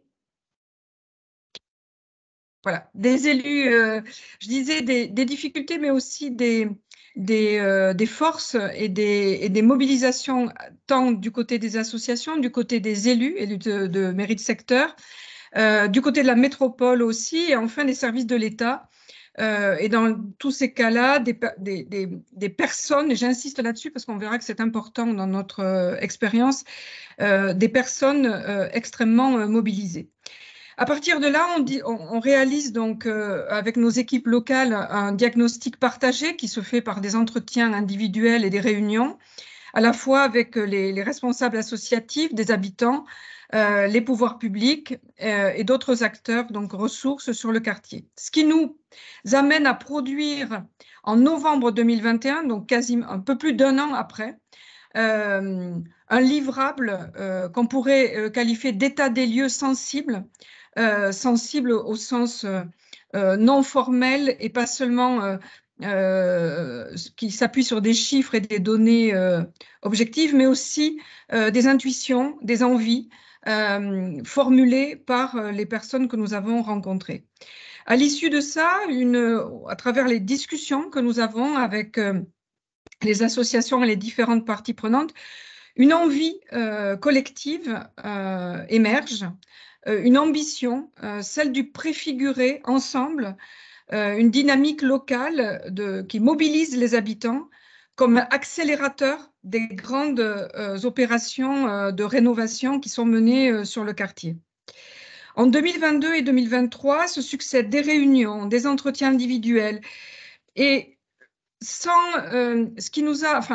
que je peux noter, c'est que très vite, on s'est rendu compte qu'il fallait se montrer extrêmement agile, souple, à l'écoute permanente d'une temporalité et d'un rythme de travail qui, vous allez le voir, est fait de succession d'accélération, de ralentissement, d'énergie importante et d'essoufflement. Et ça, en tant qu'accompagnateur, à la fois financier et extra-financier, j'observe qu'il faut l'avoir en tête et l'intégrer pleinement dans les démarches qui sont menées. Le rôle qu'a pu jouer la Fondation de France, je dirais que c'est un rôle aux interstices donc, de l'action de tous les acteurs publics et privés que j'ai cités. Et notre préoccupation permanente, ça a été à chaque fois de voir là où en effet nous avions une valeur ajoutée et de ne pas, surtout pas, faire à la place de substituer ou faire doublon ou faire des choses que d'autres font très bien, mais bien de saisir à chaque fois où nous pouvions nous situer. Pour les raisons que j'ai évoquées précédemment et en fonction du profil et de ce qu'est la Fondation de France, ça se jouait quand même surtout sur ces questions de tiers de confiance. Le mot a été prononcé déjà par Marc, je crois, de tiers de confiance, facilitateur d'échanges et de rencontres. Là, dans un quartier, clairement, où le contexte politique est relativement tendu. Petit à petit, donc, cette ambition de transformation d'un quartier, elle s'est orientée de façon concrète vers des enjeux autour de la coopération territoriale entre associations. Et là, s'est posée très vite la question de la formalisation de cette coopération avec un collectif informel. Donc, la nécessité de réfléchir ensemble comment allait circuler le pouvoir et l'argent entre ces différentes structures. Autre axe structurant, l'envie d'accompagner les associations dans l'ingénierie de leurs projets au quotidien. Et enfin, troisième axe, la capacité des habitants et des habitués, autre concept intéressant sur le quartier, je pourrais y revenir, donc augmenter les capacités des habitants et des habitués. Très concrètement, les envies d'agir se sont portées vers ce qu'allait devenir le lieu des effondrements des immeubles, mais aussi autour de l'occupation de l'espace public, autour de l'habitat naturellement, et puis avec une préoccupation particulière pour les jeunes. Nous avons apporté à un moment donné donc un peu de financement, non pas pour financer déjà des initiatives, on s'est freiné volontairement par rapport à ça, mais pour apporter de l'argent là où les parties prenantes, les porteurs de projets, ce collectif d'associations sur le quartier, et dans des discussions plus larges avec les acteurs publics, nous disaient que bien pour passer un cap, Et ils avaient besoin, là, par exemple, de monter un événement ou un séminaire, et qu'ils avaient besoin d'argent pour ça. Et c'est ce que nous avons soutenu donc, en 2022, se faisant ensuite la promesse que de cette première étape pourrait émerger des projets d'envergure dans la durée que nous pourrions soutenir très fortement. En 2023, un nouveau cycle est arrivé avec du turnover, à la fois dans les associations concernées, au sein de la Fondation de France aussi, dans les services de l'État et des collectivités également. Mais le lien est resté et l'envie toujours présente. En décembre dernier, un point a été fait où la Fondation de France a réitéré son envie de se mettre au service en tant qu'allié d'un projet de développement local. Et là, aujourd'hui, au moment où je vous parle, les porteurs de projets doivent revenir vers la Fondation de France Méditerranée pour dire où ils en sont et comment ils veulent solliciter la Fondation de France. Vous voyez qu'en conclusion, juste dire quand même qu'on voit à quel point le temps long est un élément important, fait de cycles courts qui s'enchaînent et que les résultats se font tout autant dans les effets de bord du processus que dans des livrables potentiellement attendus.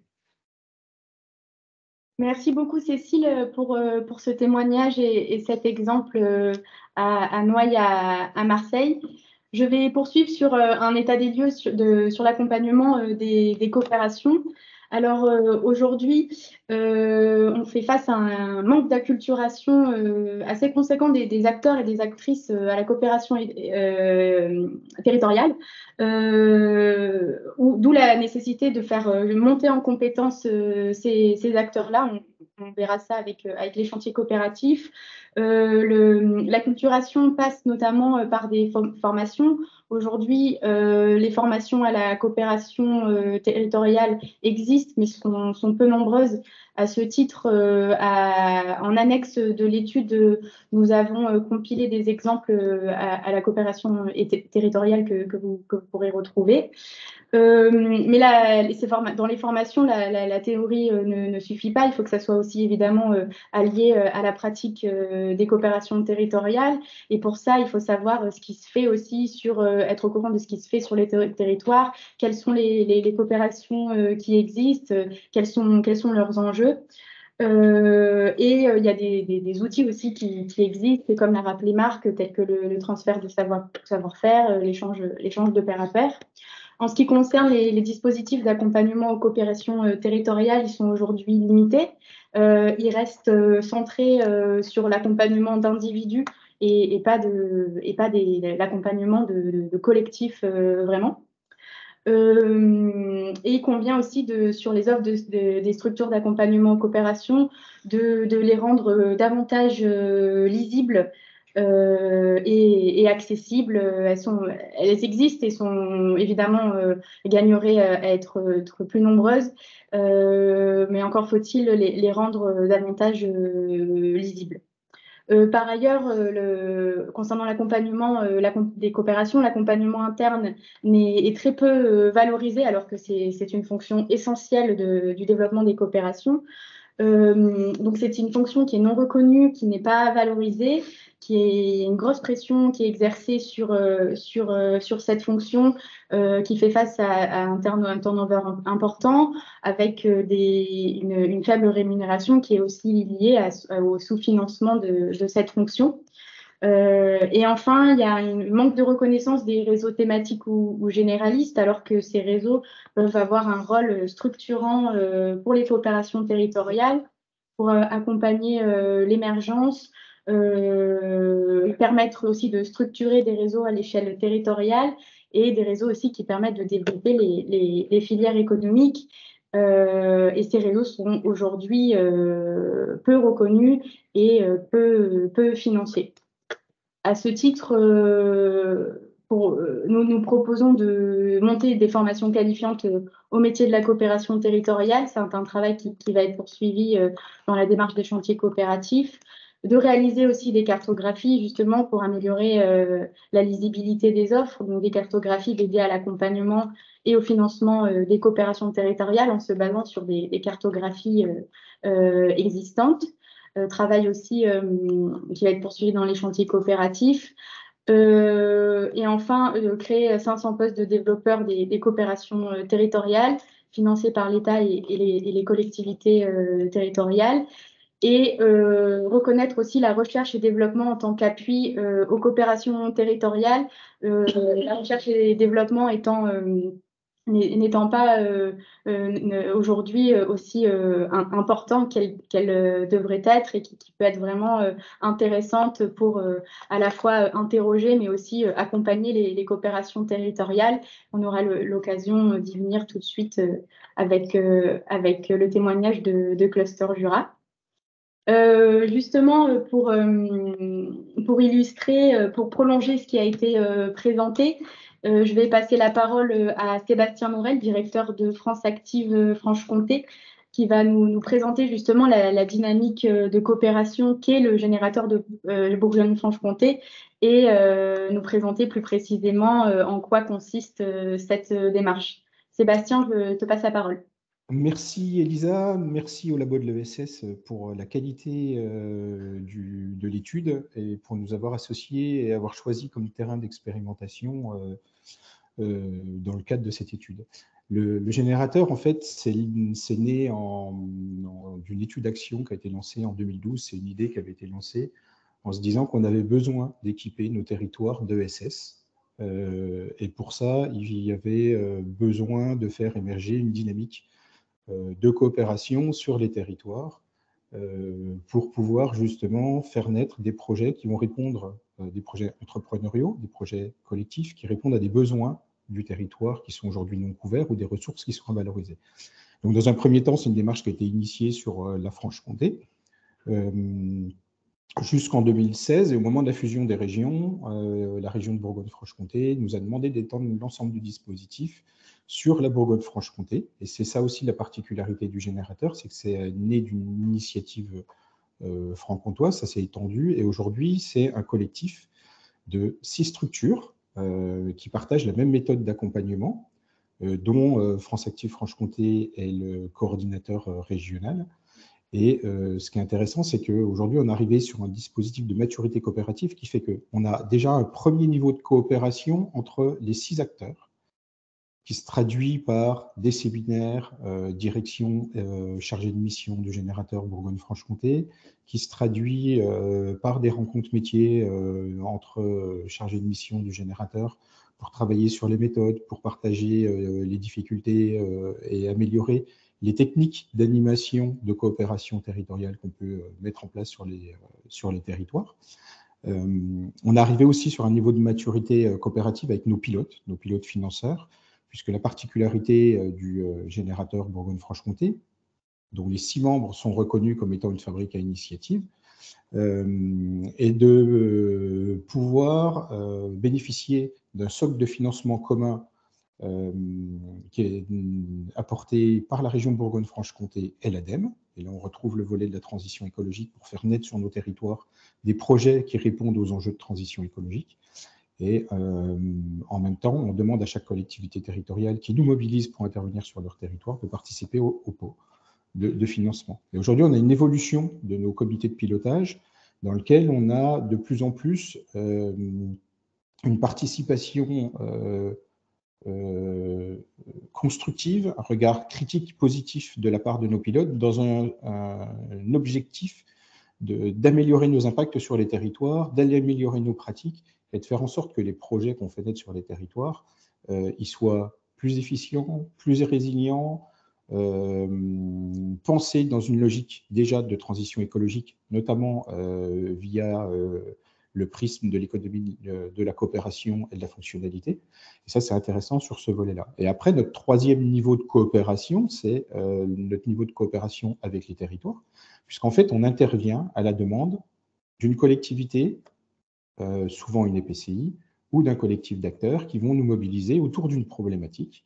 Et notre travail va consister à animer dans un premier temps, à construire un collectif qui va s'emparer de cette problématique. Donc, le collectif est souvent constitué, et pour nous c'est important, de citoyennes et de citoyens, d'acteurs économiques du territoire, d'acteurs sociaux du territoire, qui ont chacun à la fois une appétence pour la thématique, mais surtout chacun des enjeux qui sont propres, des enjeux qui leur sont personnels.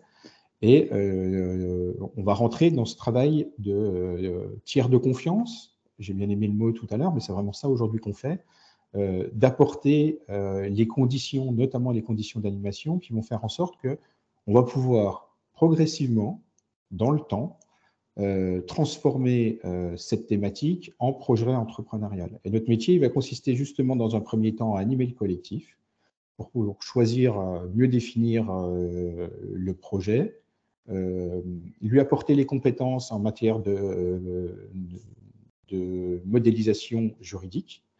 Derrière, on travaille souvent avec l'URSCOP sur ce volet-là, puisqu'on a un nombre important de projets qui sortent soit en SIC, soit en association de préfiguration de SIC.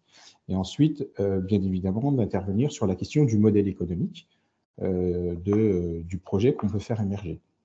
Là où il y a un intérêt aussi avec des outils de financement, et Lucie interviendra ensuite sur l'innovation de financement qu'on a travaillé entre France Active et le cluster Jura, sur la question du fonds d'impulsion, mais on a aussi la possibilité, sur la phase de lancement et la phase de test du projet, de pouvoir utiliser les outils de France Active, notamment le fonds de confiance, qui nous permet d'apporter de la RH pour pouvoir lancer la dynamique.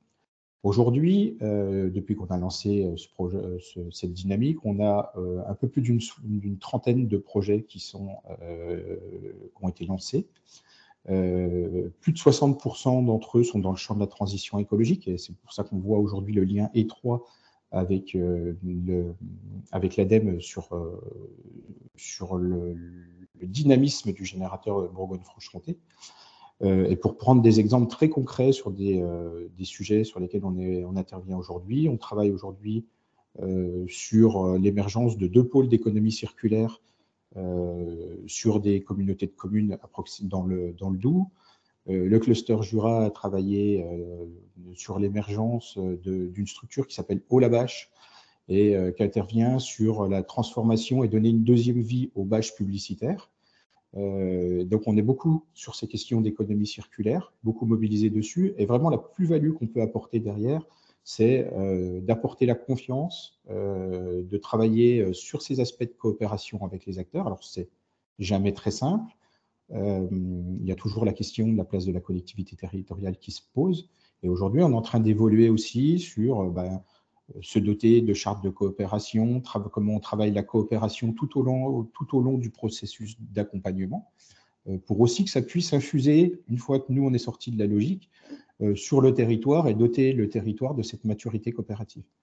Et ça c'est important à notre niveau de pouvoir aller jusqu'à ce degré de finesse et d'information. Et puis on a bénéficié via Helix aussi d'une mesure d'étude d'impact derrière, qui est important pour nous nous permettre aussi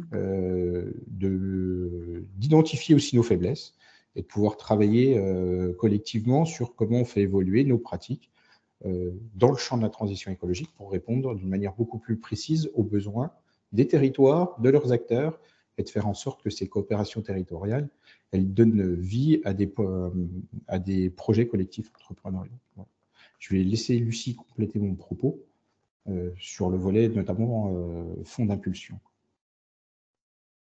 Oui, merci Sébastien et bonjour à tous. Donc le cluster Jura, c'est un pôle territorial de coopération économique, un PTCE qui est basé à Lons-le-Saunier dans le Jura, et on est un des 6 membres du générateur Bourgogne-Franche-Comté que Sébastien vient de présenter. Et notre métier, du coup, c'est vraiment d'être concentré sur le métier d'accompagnateur à l'émergence de projets collectifs. Et donc, à ce titre-là, et en partenariat avec France Active Franche-Comté, on s'est retrouvé sur une problématique, un nœud entrepreneurial dans l'accompagnement des projets collectifs, notamment à la phase entre un collectif d'acteurs a pensé un projet, un modèle de projet, et le lancement du projet effectif. On a souvent manqué des occasions de concrétiser ces projets parce que il allait manquer une impulsion pour qu'un porteur se lance, où il allait manquer un financement à un moment clé. On attendait des appels à projets, on n'avait pas forcément les financements qui allaient au bon moment, et avec un risque que la dynamique retombe à ce moment-là. Donc on manquait d'outils financiers sur ces phases encore où on est dans l'émergence, et on s'est mis autour de la table avec la Banque des Territoires, la région Bourgogne-Franche-Comté et France Active Franche-Comté pour réfléchir à un outil qui pourrait permettre d'expérimenter sur le terrain directement la faisabilité du projet qui avait été imaginé. Et donc, plutôt que ce soit un porteur qui prenne le risque tout seul d'aller tester ce projet, essayer au maximum de partager le risque ensemble entre acteurs publics et privés en apportant un soutien financier à ce projet en émergence. Donc, le Fonds d'impulsion jurassien, il est né en 2022 avec cet objectif de soutenir l'expérimentation de projets collectifs dans le Jura. On peut vraiment doter de moyens financiers des porteurs de projets en collectif, ou des associations, mais aussi des entreprises qui ont des nouvelles activités en émergence. Et il y a vraiment une innovation dans le fonctionnement de cet outil au niveau de son modèle, un modèle qui est vraiment hybride dans les financements qui sont mobilisés. On retrouve d'une part des financeurs publics avec donc la région Bourgogne-Franche-Comté et la Banque des Territoires dans le cadre du fonds de confiance qui aujourd'hui est géré par France Active Franche-Comté.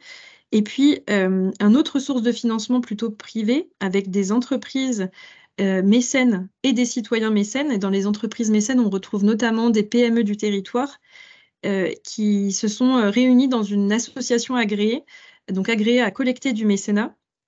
Et en fait, on a constitué une sorte de pot commun territorial pour soutenir ces expérimentations entrepreneuriales sur le territoire. Et quand on parle aussi d'une expérimentation, on dote chaque projet d'à peu près 30 000 euros pour une expérimentation qui dure entre 6 mois à 1 an. Et ce que ça permet de faire, c'est à la fois de soutenir le poste et les ressources humaines pour développer l'expérimentation et la mettre en œuvre. Ça peut aussi venir financer des investissements dont le projet a besoin pour expérimenter. Et ça permet également de financer l'accompagnement en ingénierie dont l'expérimentation peut avoir besoin. Donc ça permet de financer aussi notre travail à nous d'accompagnateurs. Voilà, c'est un fonds territorial sur un territoire plutôt rural qui est doté à peu près d'un budget de 120 000 euros par an pour pouvoir accompagner jusqu'à 3 expérimentations par an. Et puis, peut-être en complément, dire que ce dispositif qui est assez innovant, il est aussi étudié dans un cadre un petit peu plus large d'un programme de recherche et développement que le Cluster Jura porte avec l'Université de Poitiers sur ce qu'on a appelé, nous, un autre CT qui n'est pas écosystème, mais qui est entrepreneuriat coopératif de territoire, où on étudie par la recherche-action les conditions d'émergence, d'accompagnement et de financement de ce type d'entrepreneuriat. Voilà un petit peu pour le Fonds d'impulsion jurassien. Merci beaucoup Sébastien et Lucie pour ces 2 témoignages. On va prendre un petit temps d'échange, 10 minutes de temps d'échange. Florian va nous faire remonter un peu ce qui s'est dit dans le chat et on peut prendre 2 questions orales. Voilà, si vous souhaitez prendre la parole, je vous invite à lever la main et on vous donnera la parole. Effectivement, alors vous êtes déjà très actifs et actifs dans le chat, donc merci beaucoup. Je constate notamment que la communauté des PTCE est venue en nombre. On le voit dans les questions. Il y avait une question à Antoine Dubois, mais qui a répondu peut-être simplement si vous voulez un ou 2 éléments sur la co-responsabilité, la co-prise de décision à l'Eurométropole. N'hésitez pas, vous avez répondu rapidement, mais vous pouvez en dire quelques mots. Je peux le redire, dire que c'est vraiment une question de co-posture. Je m'excuse de ne pas avoir été assez clair du coup dans ma présentation, mais la politique de l'ESS de l'Eurométropole est bien co-décidée dans cette instance du Conseil de l'économie sociale et solidaire qui regroupe l'ensemble des réseaux, l'ensemble des acteurs qui s'y réunissent. C'est évidemment engageant, et je le redisais, je réinsiste, la co-responsabilité implique la co-décision, comme ça a été dit dans la question, mais avant tout, l'interaction entre les acteurs et la posture des acteurs, de l'écoute, je l'ai dit, de l'écoute, et puis les autres, je les ai remarqués dans le chat, oui, mais c'est bien. Encore une fois, c'est pas un modèle descendant, c'est bien un modèle participatif. Voilà. Et c'est parce que les acteurs ont besoin d'outils, de dispositifs sur leur territoire, dans leur pratique, que la politique publique décide d'y mettre des moyens. Et c'est comme ça qu'est né le territoire 100% apprenant ou les revenus de transition écologique sur notre territoire. Merci. J'ai noté aussi 2 questions sur le financement. Une sur les variables qu'on a présentées, avec une question sur est-ce qu'on a croisé ces variables et ces combinaisons pour voir lesquelles facilitent le financement en gardant un équilibre ESS/démocratique. Oui, alors je peux répondre rapidement là-dessus. C'est une question complexe. D'une part, on a peu de recul sur la question des financements des coopérations territoriales. Donc, l'une de nos propositions, c'est de créer un observatoire des financements des coopérations territoriales sur lequel, en fait, on a peu d'éléments agrégés. Bon, ce qu'on a essayé de faire, en fait, c'est de définir des critères qui incitaient plus ou moins à faciliter le financement des coopérations territoriales. Bon, il y a d'autres critères importants aussi. Premier élément qu'on a donné aussi, c'était que le fait d'être dans une coopération territoriale modélisée, c'est-à-dire de se référer à un modèle existant, permettait quand même de faciliter le financement, parce que si on a un PTCE, par exemple, un territoire zéro chômeur, on est dans un environnement à la fois d'accompagnement et de financement qui est accompagné par réseau, bon, pour les PTCE, a fortiori un réseau national et des cellules d'animation régionale, et pour territoire zéro chômeur, des dispositifs à la fois nationaux et aussi territoriaux. Donc, on a forcément effectivement plus de facilité à être financé. Alors, bon, je vais me limiter à ça parce que c'est vrai que c'est une question extrêmement complexe et qu'on essaye justement de continuer à examiner dans le cadre du chantier numéro 2 qui est développer des outils de financement au service des coopérations territoriales. Alors, il y a une main levée de la part de Yann, si vous voulez prendre la parole, comme ça on alterne un petit peu entre le chat et les paroles. Bonjour à tous. Je voulais vous relever une question que j'ai déjà posée dans le chat. C'est que l'on rencontre des difficultés à passer le cap du PTCE émergent. Il se trouve que j'ai déjà une expérience dans une autre région et j'ai voulu la transplanter dans la région nouvelle où j'habite. Et nous en sommes à la 2e candidature sur l'appel à manifestation d'intérêt qui est au fil de l'eau et je parle bien de PTCE émergent, avant même de parler d'argent et de subventions. Hein. Nous en sommes à la 2e présentation. C'est 10 associations qui se sont mises autour de la table pour avoir une démarche transversale entre leurs propres actions.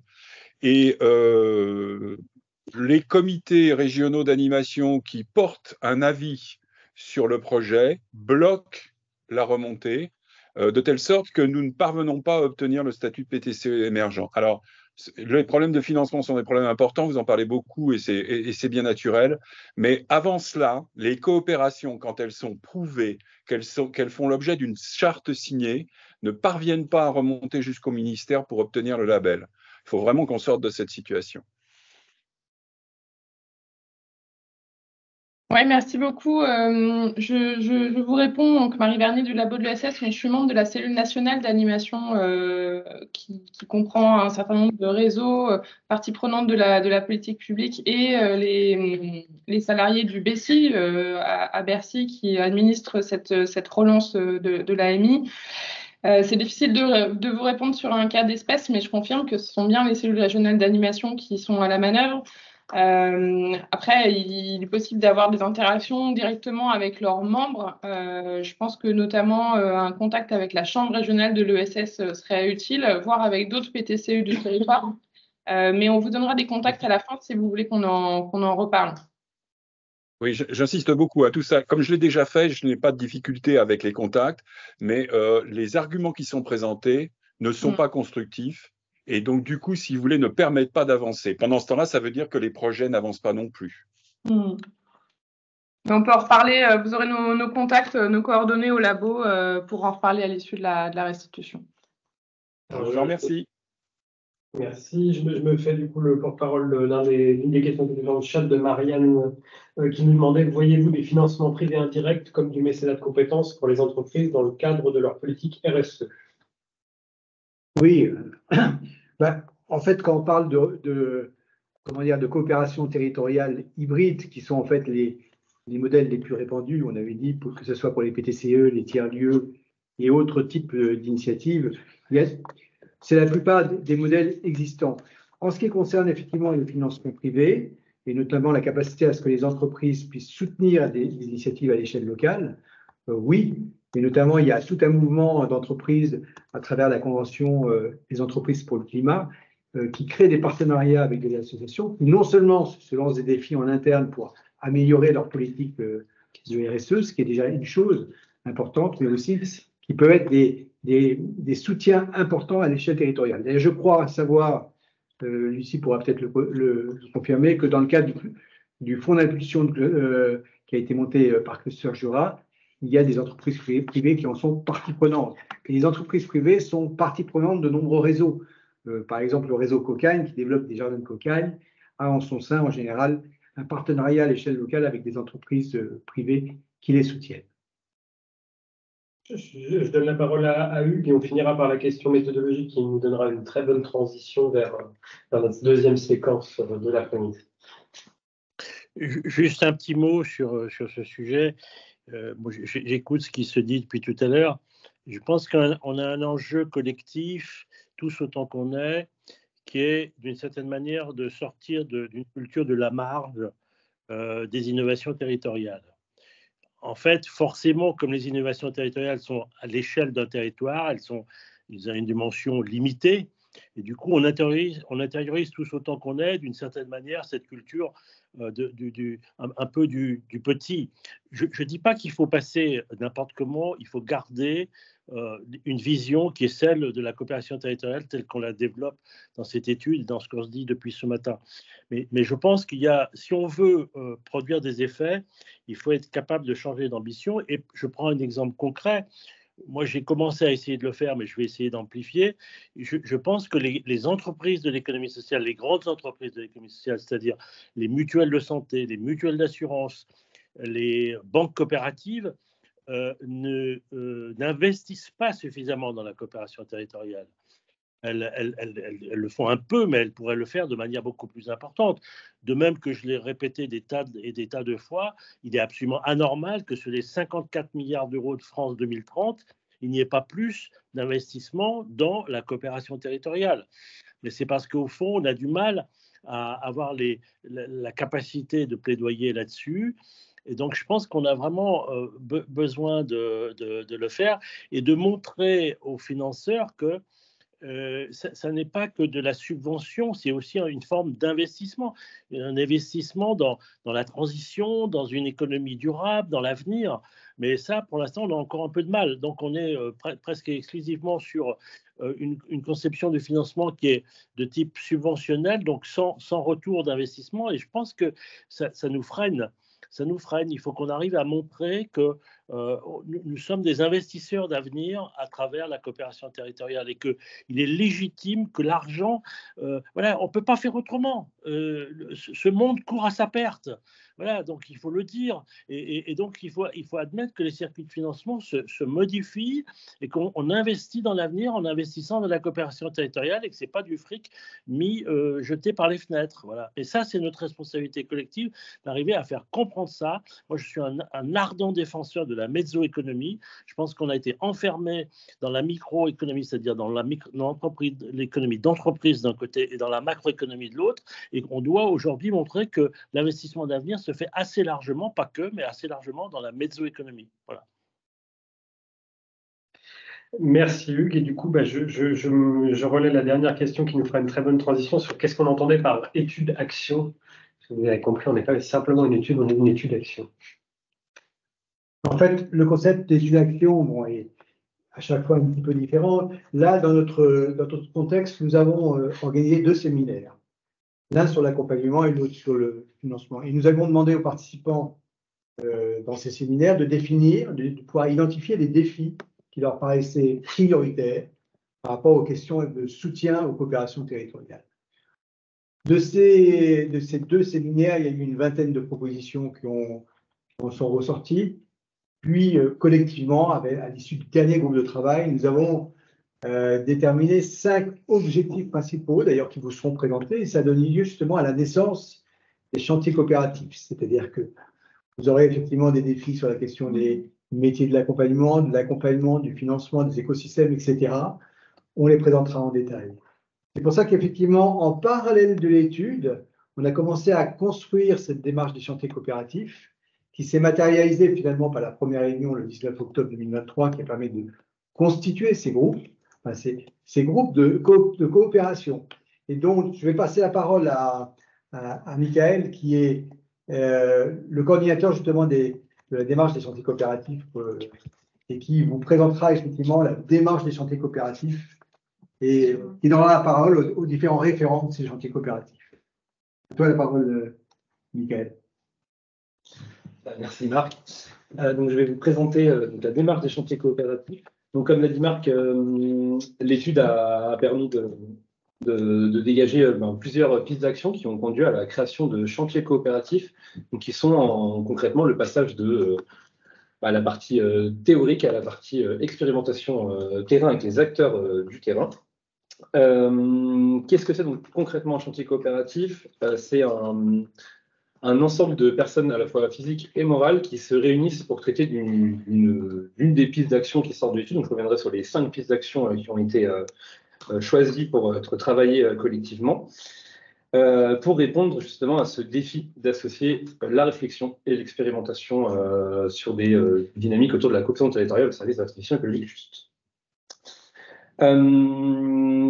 Qu'est-ce que c'est donc, comment fonctionne un chantier coopératif? Donc, comme je l'ai dit, c'est un groupe de personnes qui se réunit et qui crée du coup, grâce à l'élaboration d'un cadre de confiance et d'échanges réguliers dans un chantier, tout un travail autour d'une feuille de route qui a été élaborée par chaque chantier. Donc, c'est à chaque fois les collectifs de structures, de personnes morales, comme je disais, qui se sont réunis, qui ont choisi ensemble comment travailler sur des questions, donc sur 5 questions sur lesquelles je vais revenir plus en détail. Donc, la première, c'était de développer les compétences et les métiers des acteurs de la coopération. C'est le tout premier chantier. Il y a un deuxième chantier sur développer les outils financiers au service de la coopération. Un troisième chantier sur inventer et formaliser des dispositifs d'accompagnement adaptés aux coopérations territoriales. Un quatrième chantier sur développer les écosystèmes coopératifs territoriaux et un dernier chantier autour de toute la notion de plaidoyer. Donc, on y reviendra un peu, c'est un chantier qui est au service des 4 autres chantiers avec l'objectif justement de valoriser, de mettre en valeur et de porter cette parole des 4 chantiers pour faire évoluer toutes les thématiques autour de la coopération territoriale. Donc, comment il fonctionne concrètement? On a donc aujourd'hui 4 chantiers qui sont des groupes de travail qui réunissent entre 5 et 15 acteurs sur ces 4 thématiques, donc les 4 premiers chantiers que je vous ai exposés. Donc, c'est une réunion environ tous les mois pour travailler sur le fond du problème et derrière des divisions en sous-groupes sur des thématiques précises dans chaque chantier. Je ne rentre pas plus dans le détail parce qu'on a la chance d'avoir les 4 référentes de chantier qui vont pouvoir vous exposer un peu les objectifs de chaque chantier. Non. Et pardon, excusez-moi. Et donc voilà. Et qu'est-ce qui s'est donc passé depuis le début de cette démarche? Donc, comme l'a dit Marc, on a eu une journée de lancement le 19 octobre, donc qui a permis de travailler sur vraiment l'ensemble de la démarche, donc l'intention à la fois politique et opérationnelle de ce qu'on voulait faire avec cette démarche des chantiers coopératifs. Donc, ça a permis de créer une charte des chantiers coopératifs qui reprend donc l'intention générale, donc qui va à la fois expliquer le fonctionnement global de la démarche, le fonctionnement de la partie interchantier, donc qu'est-ce qui se passe entre les chantiers pour qu'il y ait une logique un peu cohérente dans l'ensemble de cette démarche, qui reprend aussi le financement de cette démarche, que c'est du coup des structures qui animent et interviennent pour créer des outils qui pourront profiter à l'ensemble des structures qui sont autour de la coopération territoriale, et qui permet aussi de mettre en valeur et de mettre des règles autour du comité de pilotage. Donc, c'est une instance qui réunit à la fois les référentes et les référents de chantier, et aussi des personnes volontaires qui ont voulu contribuer justement au travail autour de cette démarche du chantier coopératif. Elle reprend aussi le rôle du labo. Donc, comme vous l'a dit Marc, donc le labo de l'ESS, dans cette démarche, a vocation à coordonner les chantiers coopératifs. Mais c'est bien les structures de terrain qui portent les projets et qui vont les mener à long terme. Pour relier tous les acteurs, on a aussi mis en place une plateforme collaborative. Alors quand je dis on, je parle du coup du comité de pilotage, donc c'est le labo et les référents chantiers et les personnes volontaires. Une plateforme collaborative qui permet justement d'avoir un espace un peu de travail partagé et qui permet de réunir un peu toutes les informations et de pouvoir échanger en temps réel entre les participants. Donc, comme je vous le disais, on a donc 4 chantiers qui sont aujourd'hui actifs, qui se sont réunis 2 à 3 fois sur des sessions de travail et qui ont créé des sous-groupes. Et on a un 5e chantier, donc autour du plaidoyer, qui a vocation à faire du plaidoyer. Et donc, je vais laisser la parole à Bruno Lanier pour un petit mot sur ce chantier numéro 5.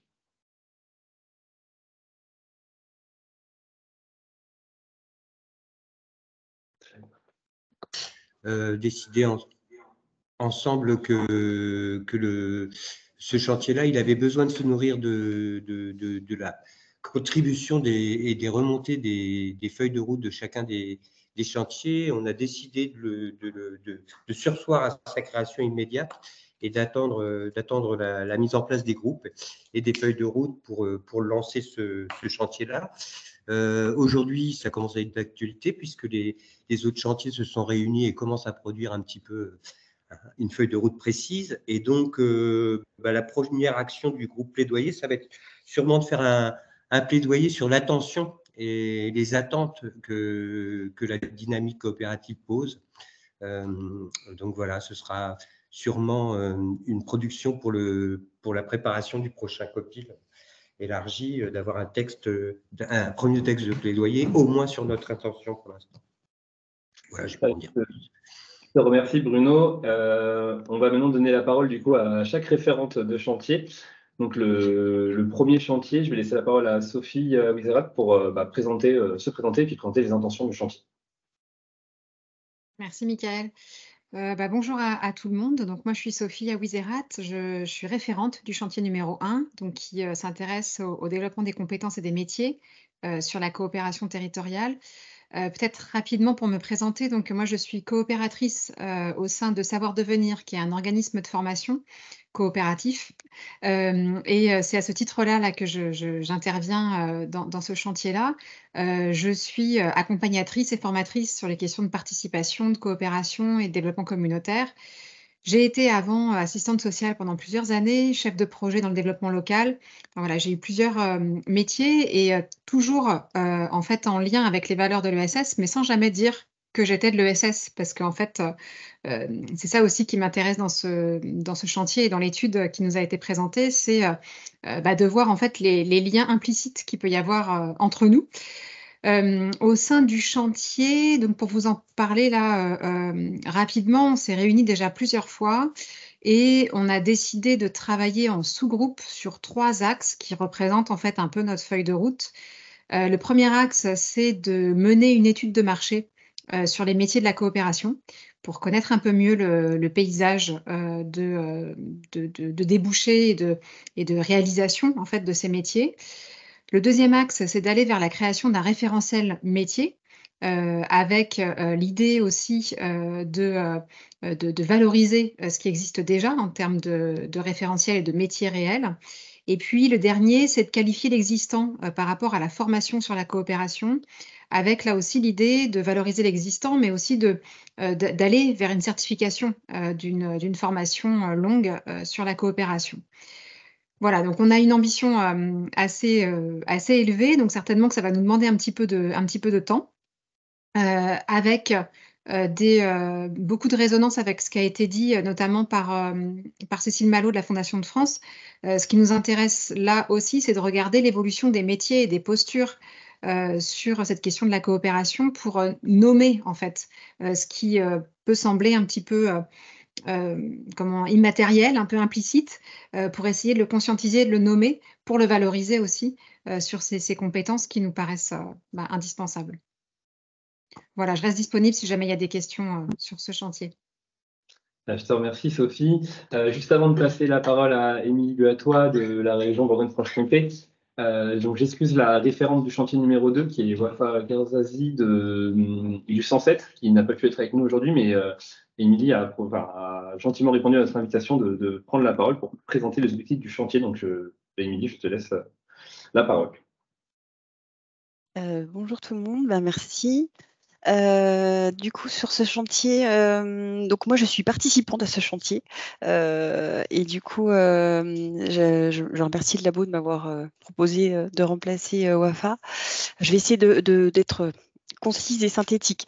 En fait, l'atelier sur le développement des outils financiers au service de la coopération, en fait, l'objectif, c'est de lever les freins juridiques, techniques qui peuvent exister sur les financements de la coopération. Comme je l'ai indiqué tout à l'heure, il y a aussi un cadre légal parfois qui s'impose, ou un cadre comptable. En France, on a un cadre comptable qui n'est pas forcément toujours adapté au financement de la recherche et du temps qui est considéré comme de l'investissement, qu'on pourrait considérer comme de l'investissement, mais qui ne l'est pas toujours comptablement. Et les collectivités se retrouvent parfois confrontées à certaines problématiques. Et je trouvais intéressant d'avoir pu participer à des ateliers où on est en lien avec des acteurs qui sont sur le terrain et de pouvoir changer un peu de dynamique et d'intégrer les collectivités comme des membres à part entière et d'avoir vraiment un regard croisé avec un travail qui peut se faire tant au niveau politique, parce qu'il y a besoin de ce temps politique, mais aussi avec toute la partie technique des collectivités, puisqu'en fait, on est les mains dans le cambouis.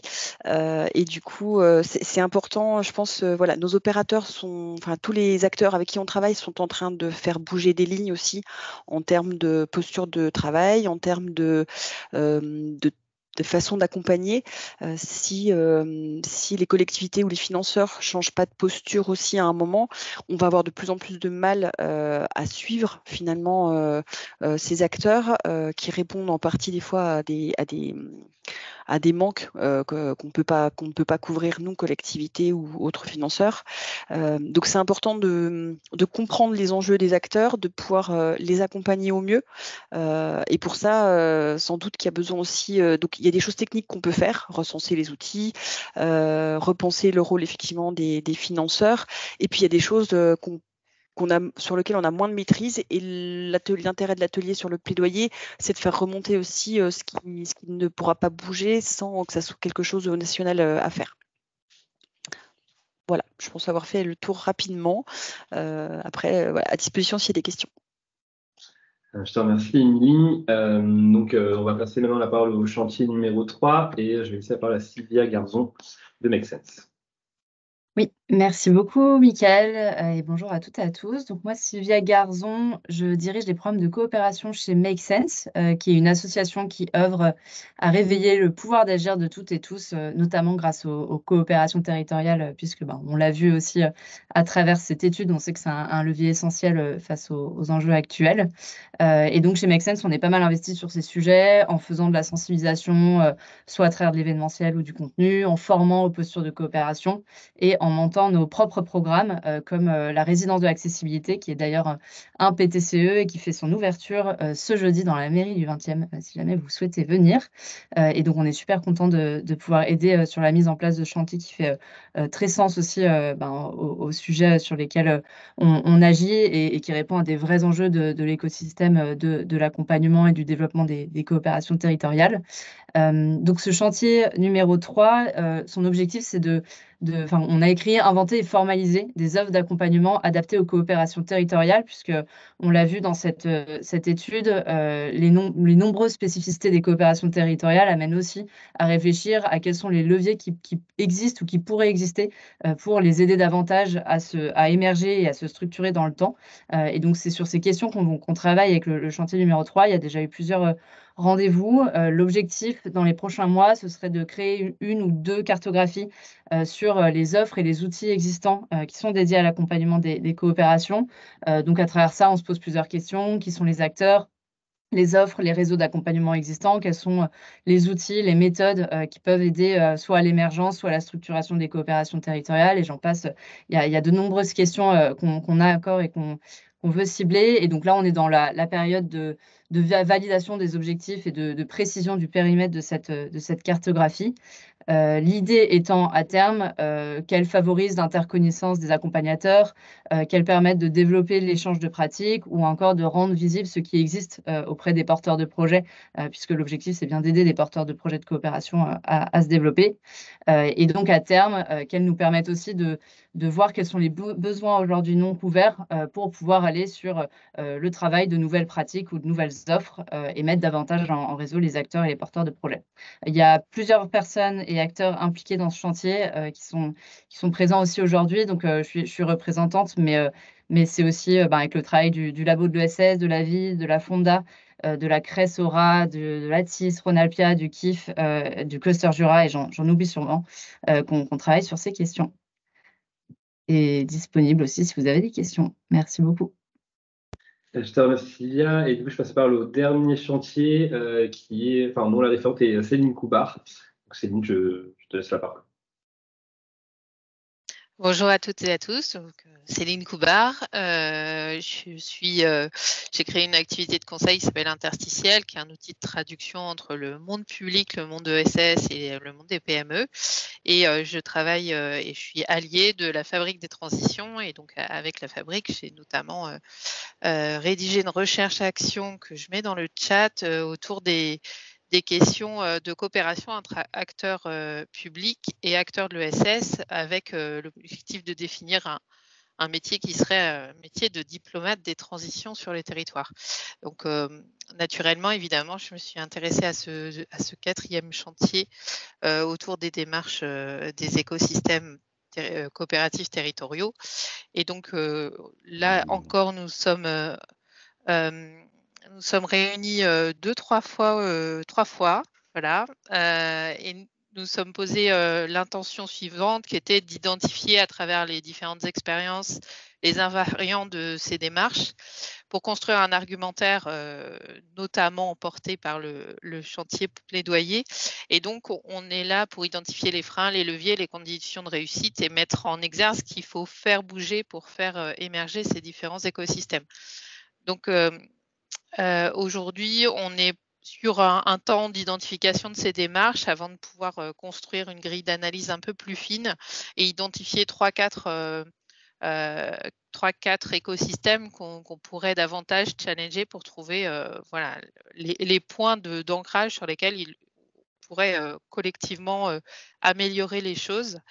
Et donc, voilà, nous sommes un petit groupe d'une dizaine, quinzaine aujourd'hui, et donc ouvert également à d'autres personnes qui souhaiteraient travailler avec nous.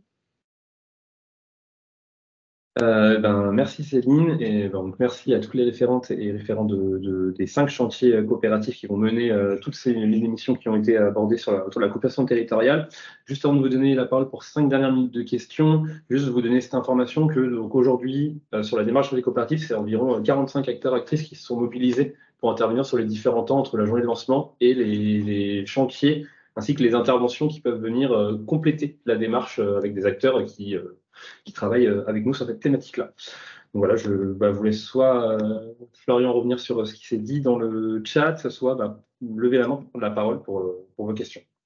Moi, j'ai noté une question autour des investissements d'avenir qui ont été évoqués, et de la question des nouveaux indicateurs d'impact auprès des collectivités. Est-ce qu'il y a des références disponibles pour cela? Je pense que ça s'adressait plutôt au chantier 2, si je ne m'abuse. Et si la personne qui a posé la question veut aussi la préciser à l'oral, c'est possible, puisque pour l'instant, il n'y a pas d'autres mains levées.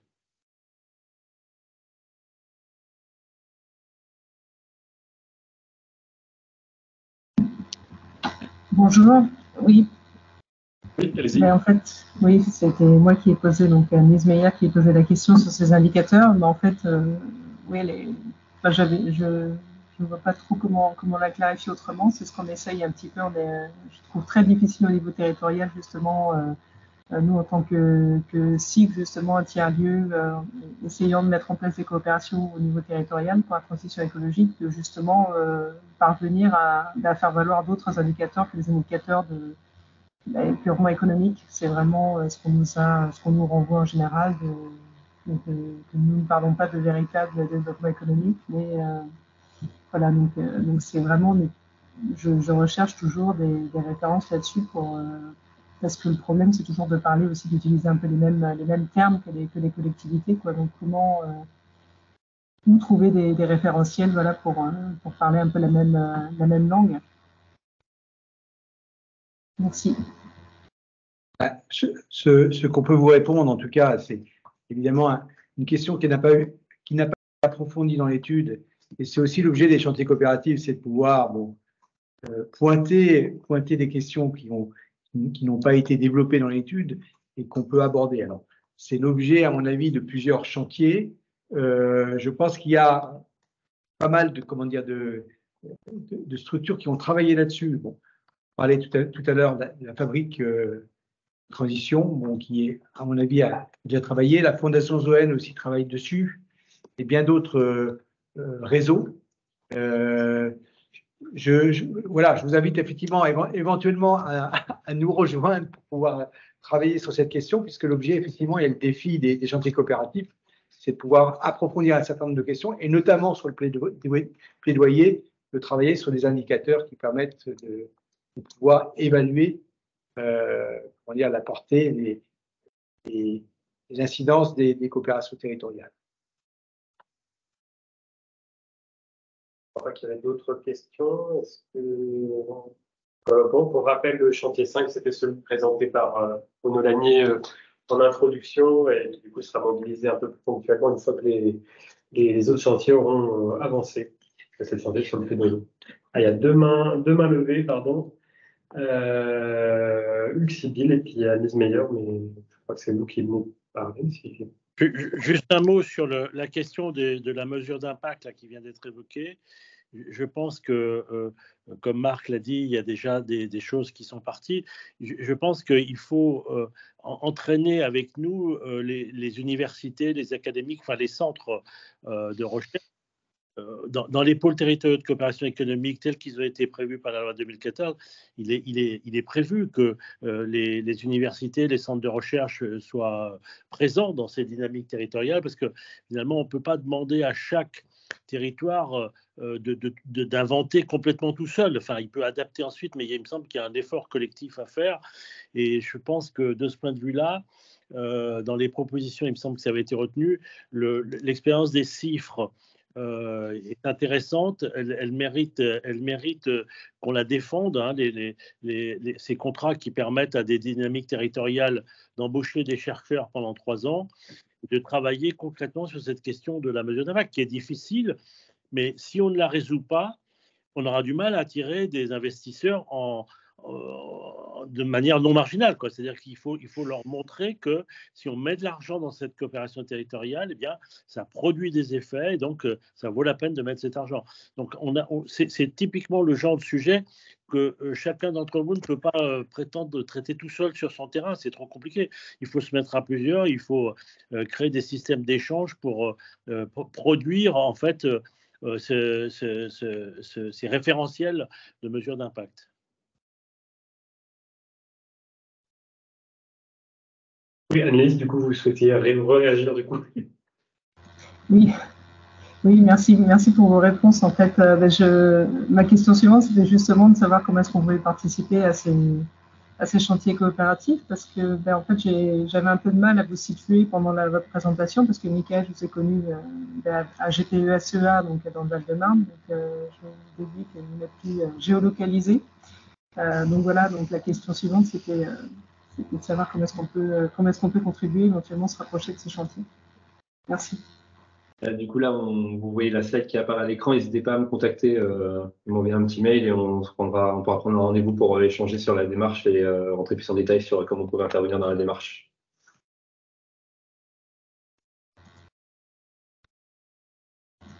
Merci. Du coup, s'il n'y a plus d'autres questions, on peut peut-être passer à la conclusion de cet événement. Ben, voilà, donc je reprends la main juste pour vous dire quelques mots de conclusion. Merci beaucoup d'avoir participé à la réunion d'aujourd'hui qui lance donc officiellement la diffusion de cette étude. Je remercie aussi Marc pour son pilotage et toute l'équipe du labo qui a participé à ce travail de plus de 12 mois. L'étude est donc maintenant en téléchargement libre sur notre site, à la fois le rapport complet et puis la synthèse que vous voyez à l'image. Donc n'hésitez pas à les télécharger, à les diffuser aussi dans vos différents réseaux.